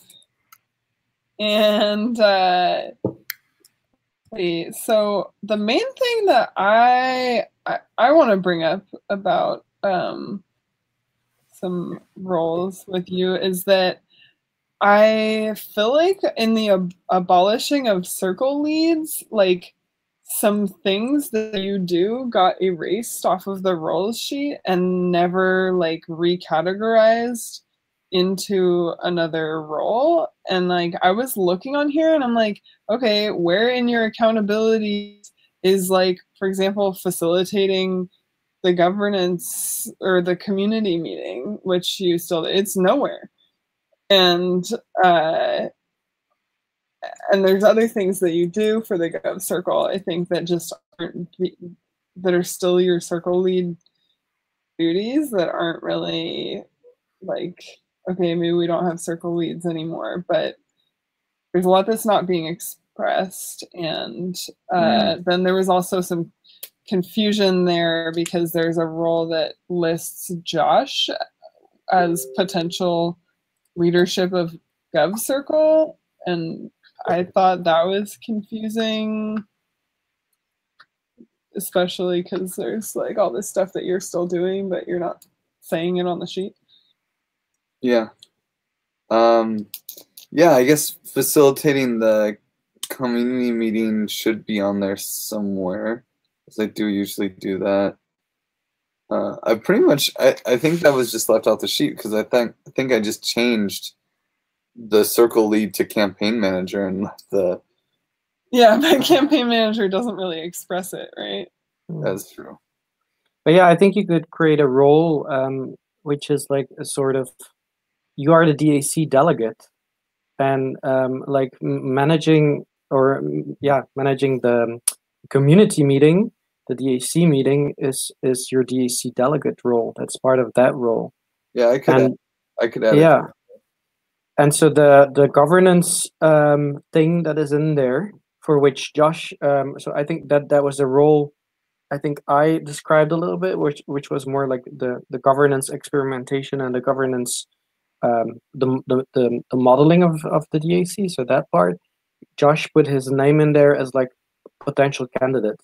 But this is like we talked about it in the previous meeting. This is now slowly taking shape, and it's a really interesting discussion. So I think my personal feedback would be like, this is still forming. Sure. Okay, so anything that's not a set role, we're putting in purple text. So I just purpled that one. And I do find that one very confusing. I mean, I think that, hang on, let me disable my flux. I can't see anything on this sheet. Hey, man. Willing to help with it. I just don't know where the lines are drawn. Okay, yeah, so this role, like, the next actions are listed as put feelers out and see how people currently feel. I mean, like, about what? I don't know. That's so confusing. And also organize a weekly Gov meeting. I mean, what is it? There's a Gov Lab meeting that I know that we had, but like a Gov meeting is confusing to call it that. I think it needs some definition. That's the feelers, the putting out the feelers, I think, to see what was needed and for governance.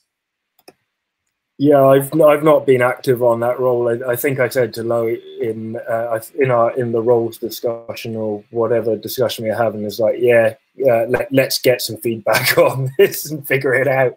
Just open it to the world and see what happens. I have no idea really what that role is. I'm happy to work on all sorts of governance-y things. I definitely up for like writing posts on the Medium and wiki stuff about governance, but I think it's a role we could somewhat co-create together to like draw up lines and boundaries and stuff, because I have no idea, for instance, what projects it is, the next actions. That was something that we just put in on a roles meeting, I think like 2 roles meetings ago. And oh yeah, it was like notes during the meeting. Yeah, so it didn't really say anything. I've been trying to identify inconsistencies in the process to resolve them, but I don't really think I have any critical examples off the top of my head. I've just been kind of finding edges, noting things, talking to people, circling back, going around, loop the loops, all that. Cool. So yeah, any suggestions on how we can build this role would be fantastic. Well, I would say that like probably Kai, me, you, and maybe Griff. Those are the people that I initially think of as like people who would be useful in that conversation. So maybe we can just note to make sure that we talk to each other, continue to talk about that role. Cool. I'll note that there then. And I will express my opinion on that role unasked, because that's what I do, and people appreciate that. I heard in the mirror. Ha. Cool. Louis. Yes.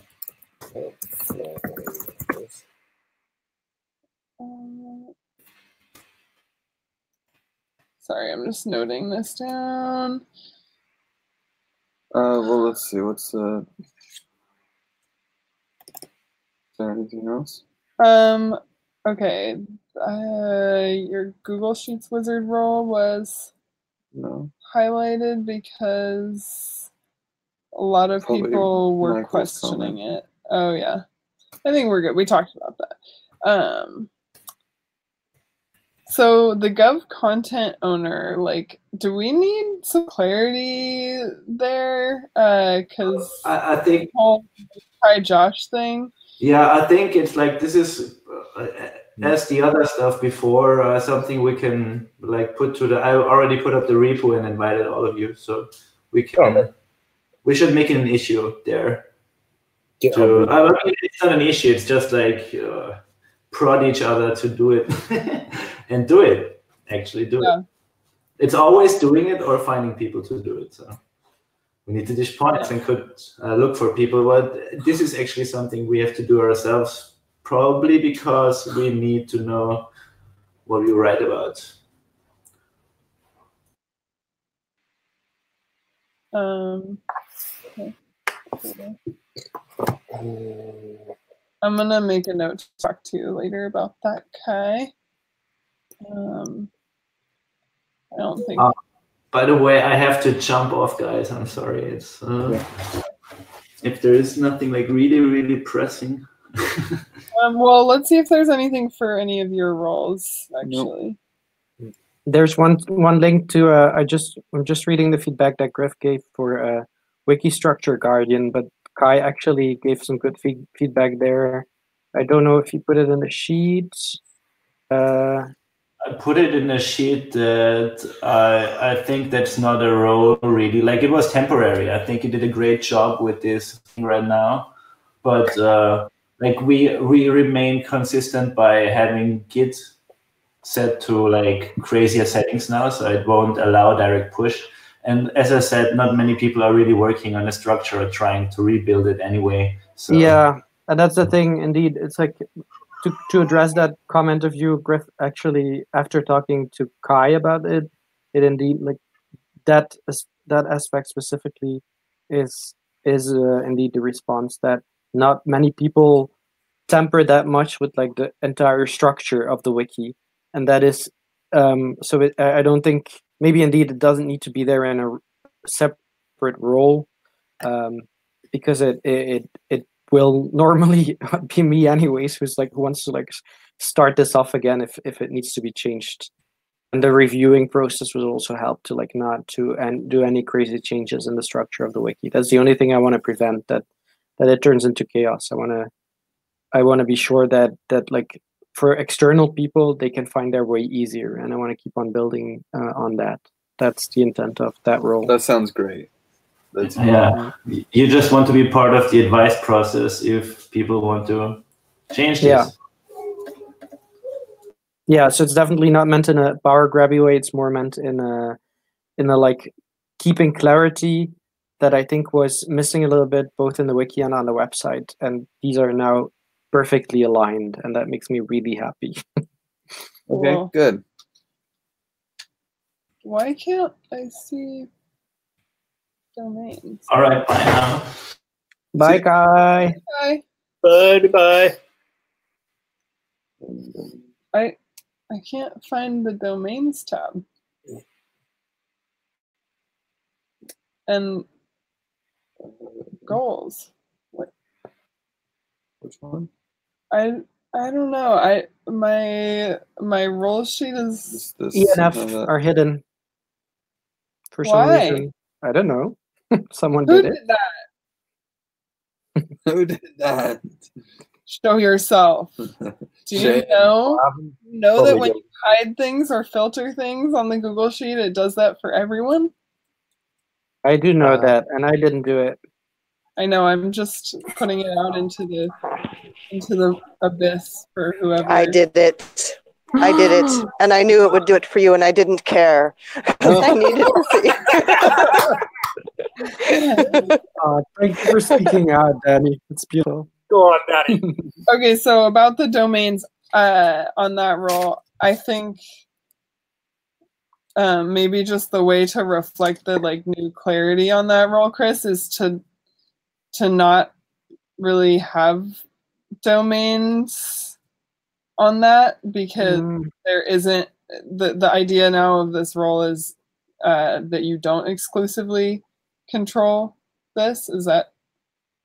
But you know what? I think, to be honest, I think I agree with Kai's thing there. I won't have like next steps that are, because I will be working on it constantly, and it's actually the wiki is in fact already part of my main role anyways. I'm like, I have to guarantee that like the wiki content makes sense for us towards the outside. So probably I will just like take out the role next month. Or I will, or yeah, I don't know. Let me think about it. What about wiki structure consultant? Oh my god, I don't want to be a consultant. You're getting demoted, Chris. I mean, you could just take the wiki and just make. I mean, you have a wiki comms content owner as well. I mean, it seems like one role. Oh yeah, that it's like a content. Like, yeah, sure. Yeah, and that, yeah, I see what you mean. Yeah, but wiki comms is about specifically the comms content on the wiki. It's like never mind. I'm sorry. Yeah. Yeah, there's also a wiki golf content owner, and yeah, there's one for everyone.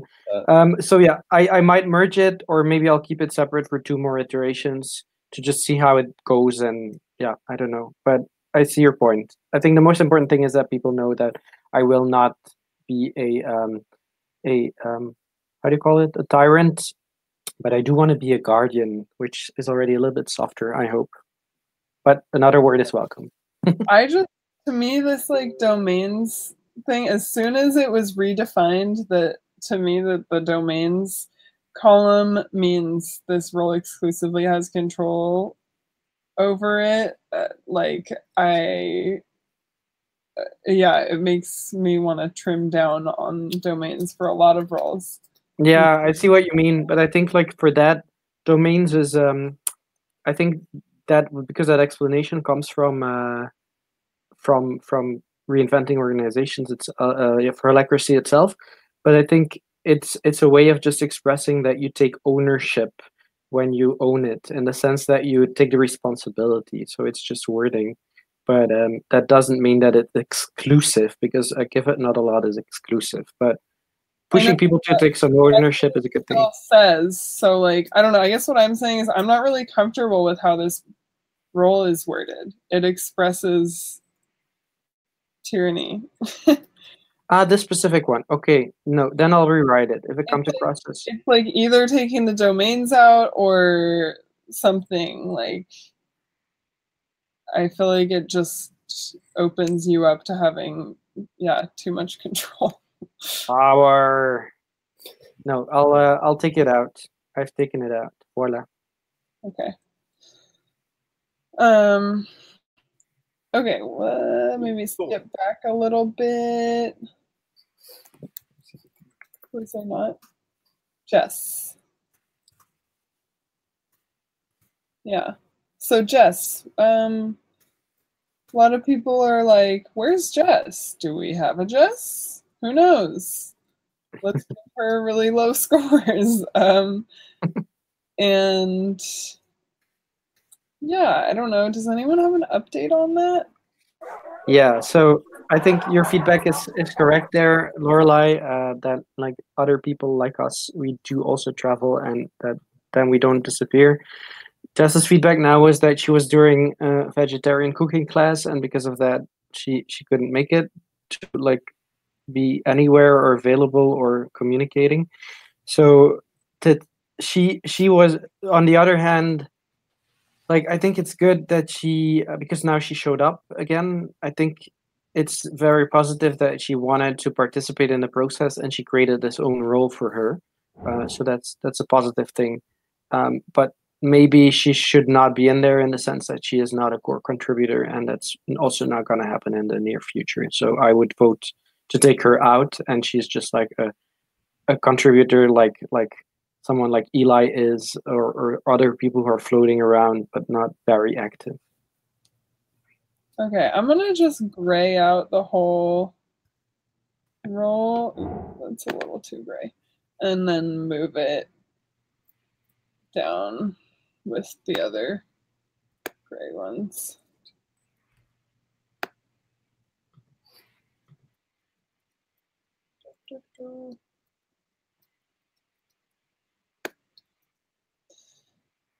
Okay, let's see. Hi, Lorelai, Josh, Chris. Ooh, Chris is doing a perfect job at community management. Yay. Yay. Actually, wow, Chris, you got a lot of 5s, my dude. Yeah, which is amazing considering how much time you've been putting in the Aragon DAC. Yeah, I've just been faking it to work with Give It. I wasn't doing anything, actually. I think it's all reflected in how little time you're sleeping. Yeah. I think it is, actually. Right now it is. You guys witnessed it firsthand. It's true. That's real. Monitoring solved. Yeah. Validated. Okay, so, and also, like, about the flow of this meeting, like, I just go through these, but also anyone's welcome to pipe up and be like, oh yeah, this role that you just passed over, I want to talk about it. I am curious. Lansky's not here, but I would love to hear what's going on with Panvala. Yeah.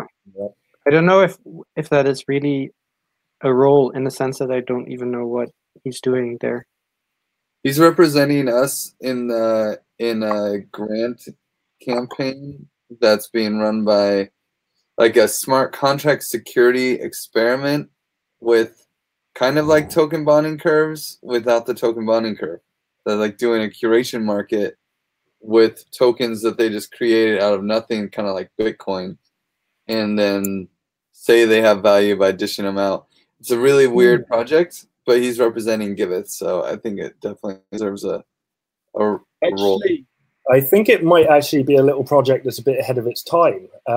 It looks very aligned with the whole commons style philosophy of, well, we're the only creatures on Earth that use money to run our ecosystems. So I think they're trying to strip it away to a self-sustained thing, which is really curious.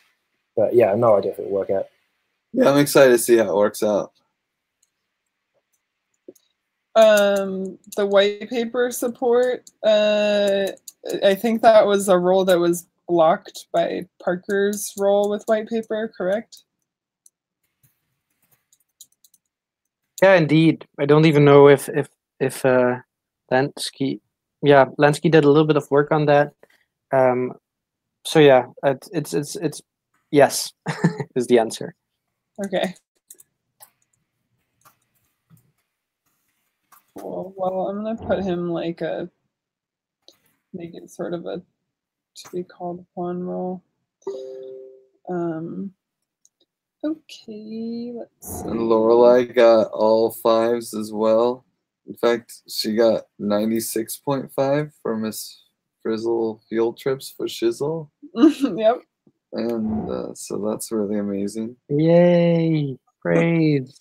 Now I really got to live up to this 96.5 and bring you guys some amazingly badass field trips.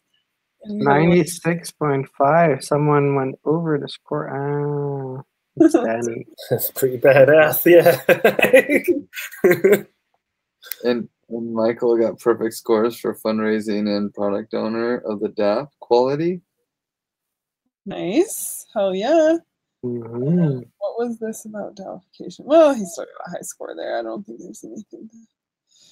Let's see. Yeah, obviously there's the Parker deal. Bookkeeping role filled by the DApp. I love it.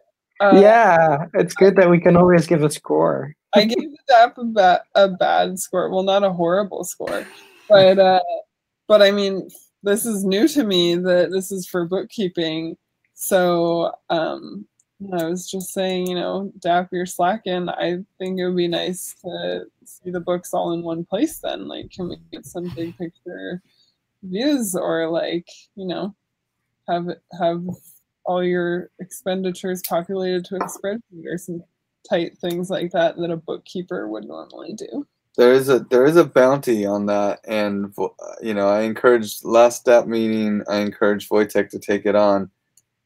don't think he made any progress. I assume he didn't make any progress on it, but it is something that I think he would love to do eventually. So, do you think it's something like other contributors could do somewhat easily, like a little project to step in for? I'm pretty sure it would take Wojtek 1/100th of the amount of time Yeah. that it would take anyone else to generate a nice spreadsheet view for the DApp. Like, it's just, he's the best spreadsheet technician I've ever met. On top of the DApp is his baby, so it's hard to dish that one to anyone else. Yeah. There's something strange in the sheet here. With the budget, what is that budget line under bookkeeping? I didn't put it there. No, I added it. Huh. Because Wojtek used to manage the budget spreadsheet, and he's not obviously managing that now.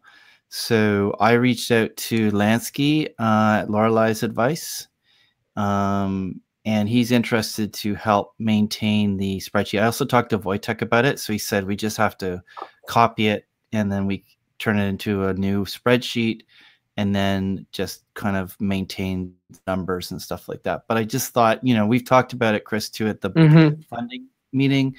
I said I would be happy to put some forecasting data in there too, but I just think it's probably good as an organization, or just to have some kind of budget, so we have something that kind of tracks where we're at. Yeah, just need another title for my mind. Budgeting or something? Inging, like bookkeeping? I don't know. Sure. For a role. Budget. Budget whiz, whatever.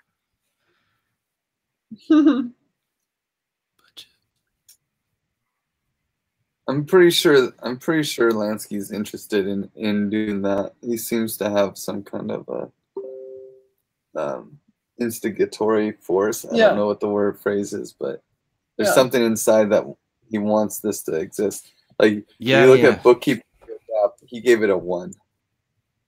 Yeah. Yeah. Well, I talked to him last night. So he said yes, and I shared with him the spreadsheet. So he said he would take it on. So I think we can put his name. We're going to be in Bangkok next week. So. Okay. Let's give him a question mark. I think there should always be a question mark unless someone else puts their name in. Yeah. Yeah. Good policy. I like that policy a lot. The DApp is an exception. Yeah. What is a policy? What is a good policy? I missed that. That if you are writing someone else's name in the filled by field, put a question mark. Mm-hmm. And only they are allowed to remove the question mark. Yeah, and the DApp, by the way, was already in there, but like during like this past month, I formatted stuff a bit, and I put that one up with like active roles, and it's so funny because now everyone filled it in. Well, this looks good, you guys. Those were all the ones that I really noticed needing to be brought up. But if there's any other roles that people wanted to present something about, that would be great.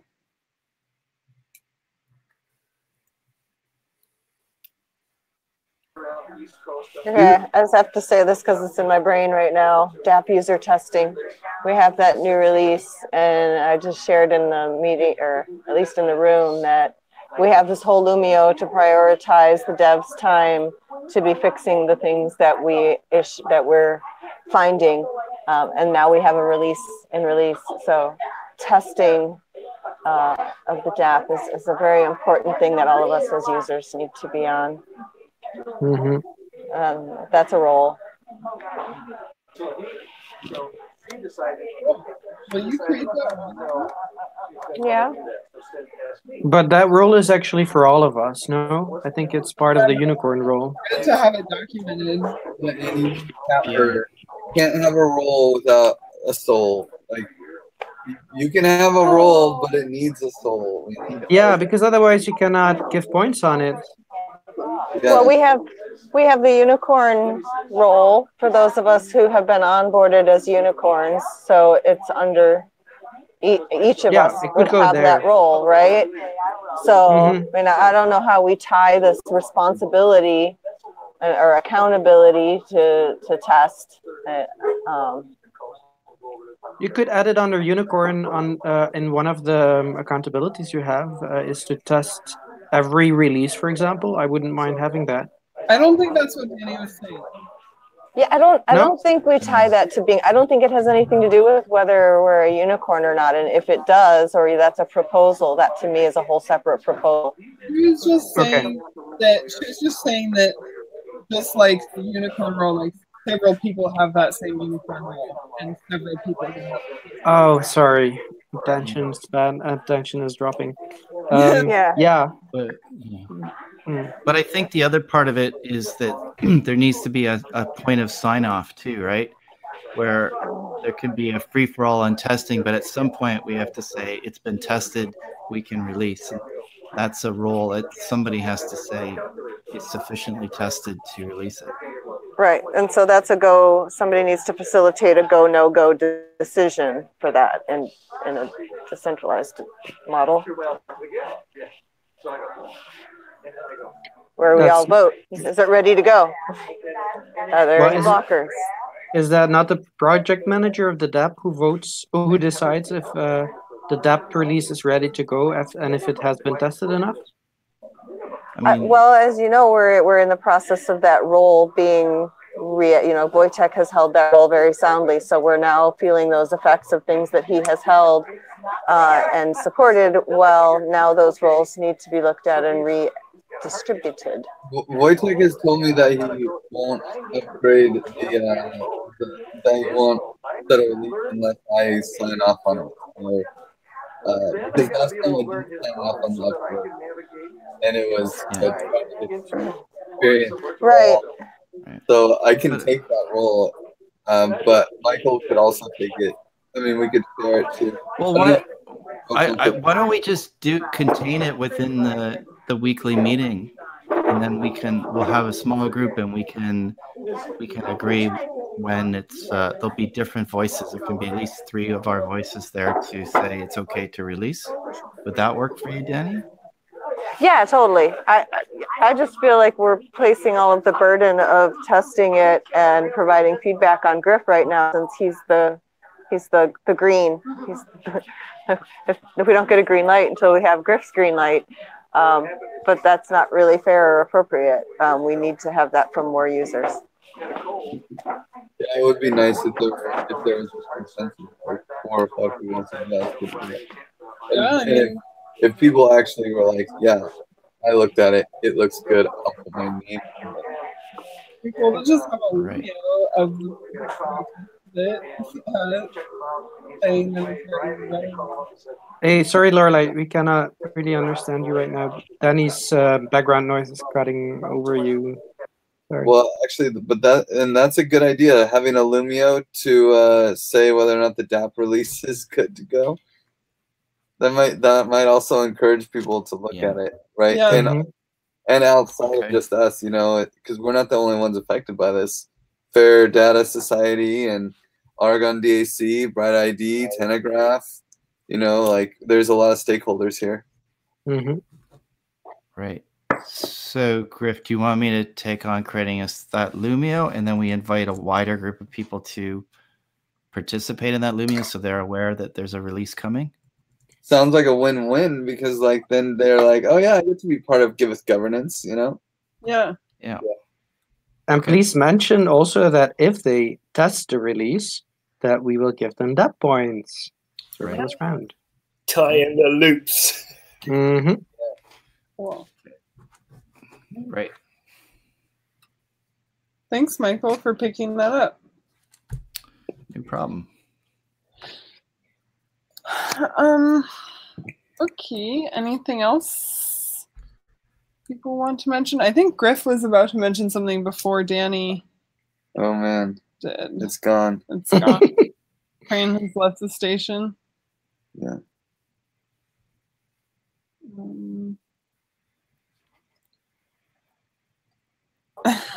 We are not. We're half an hour over because all of the meetings got pushed back 15 minutes because your meeting ran late. You refused to come and facilitate your own meeting that you're supposed to facilitate, which I facilitated for you. Thank you. And wait, can we?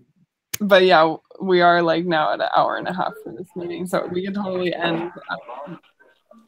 Unless, yeah, we can end. Anybody got a roll screaming at them? Bye. No, for me it's good. Okay, cool. Let's just check out super quickly. I felt like that was a really productive roles meeting, and I really liked the human connection part of it. I hope it didn't bore you guys, and I'll pass it to Michael. Yeah, great meeting. I think we covered everything in depth. I also liked the exercise, Lorelei, that you put together, and that was really useful as a team building exercise. Yeah, and I'll pass it over to Danny. Yeah, I feel good about everything we accomplished here. I'm just now thinking about all the other things I was going to accomplish and didn't yet. So thank you all for being here today. And I'm going to move along and pass it to Greg. Thank you, guys. Always good to see you, and I love you all. Bye. Kai. Is Kai still here? He did come back in at some point. No. Yeah. Yeah, he's there. Kai. He's probably walking around with his baby. So Oh, he'll come. In the meantime, I can check out. Yeah, I think this was one of the most one of our most beautiful and most memorable meetings to me because of all the emotions and the mirror exercise that we did. So keep on bringing those, Lorelei, but maybe it would be better indeed, like to just schedule in 1.5 hours to be sure for these meetings at least, so that that other people don't have to move their meetings. It's probably safer, but it's a good exercise for sure. So thank you for this, and I give it to Josh. Thank you. Yeah, really lovely meeting. Very much enjoyed the mirror. Thought it's great exercise. I'd like the games. I'd like more games like that. I think they're great.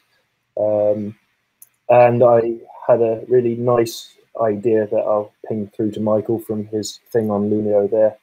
So that was nice to have inspirational flashes and all that as well. Yeah, lovely meeting, guys. Love you all. I'll pass it over to Michael's gone. Fellow Jitster. Kai, do you hear us? No, probably not. Possibly Bowen, but I think he's gone too. I think Danny was the Jitser, Oh yes, Danny is the Jitster. but she just checked out. She's gone. Wait, so did we all check out then, besides Kai? So. Okay, well, I suppose we can let him go. I love you guys. Bye. Good night. Bye, everybody. Bye. Stop the live stream. Oh. Yeah.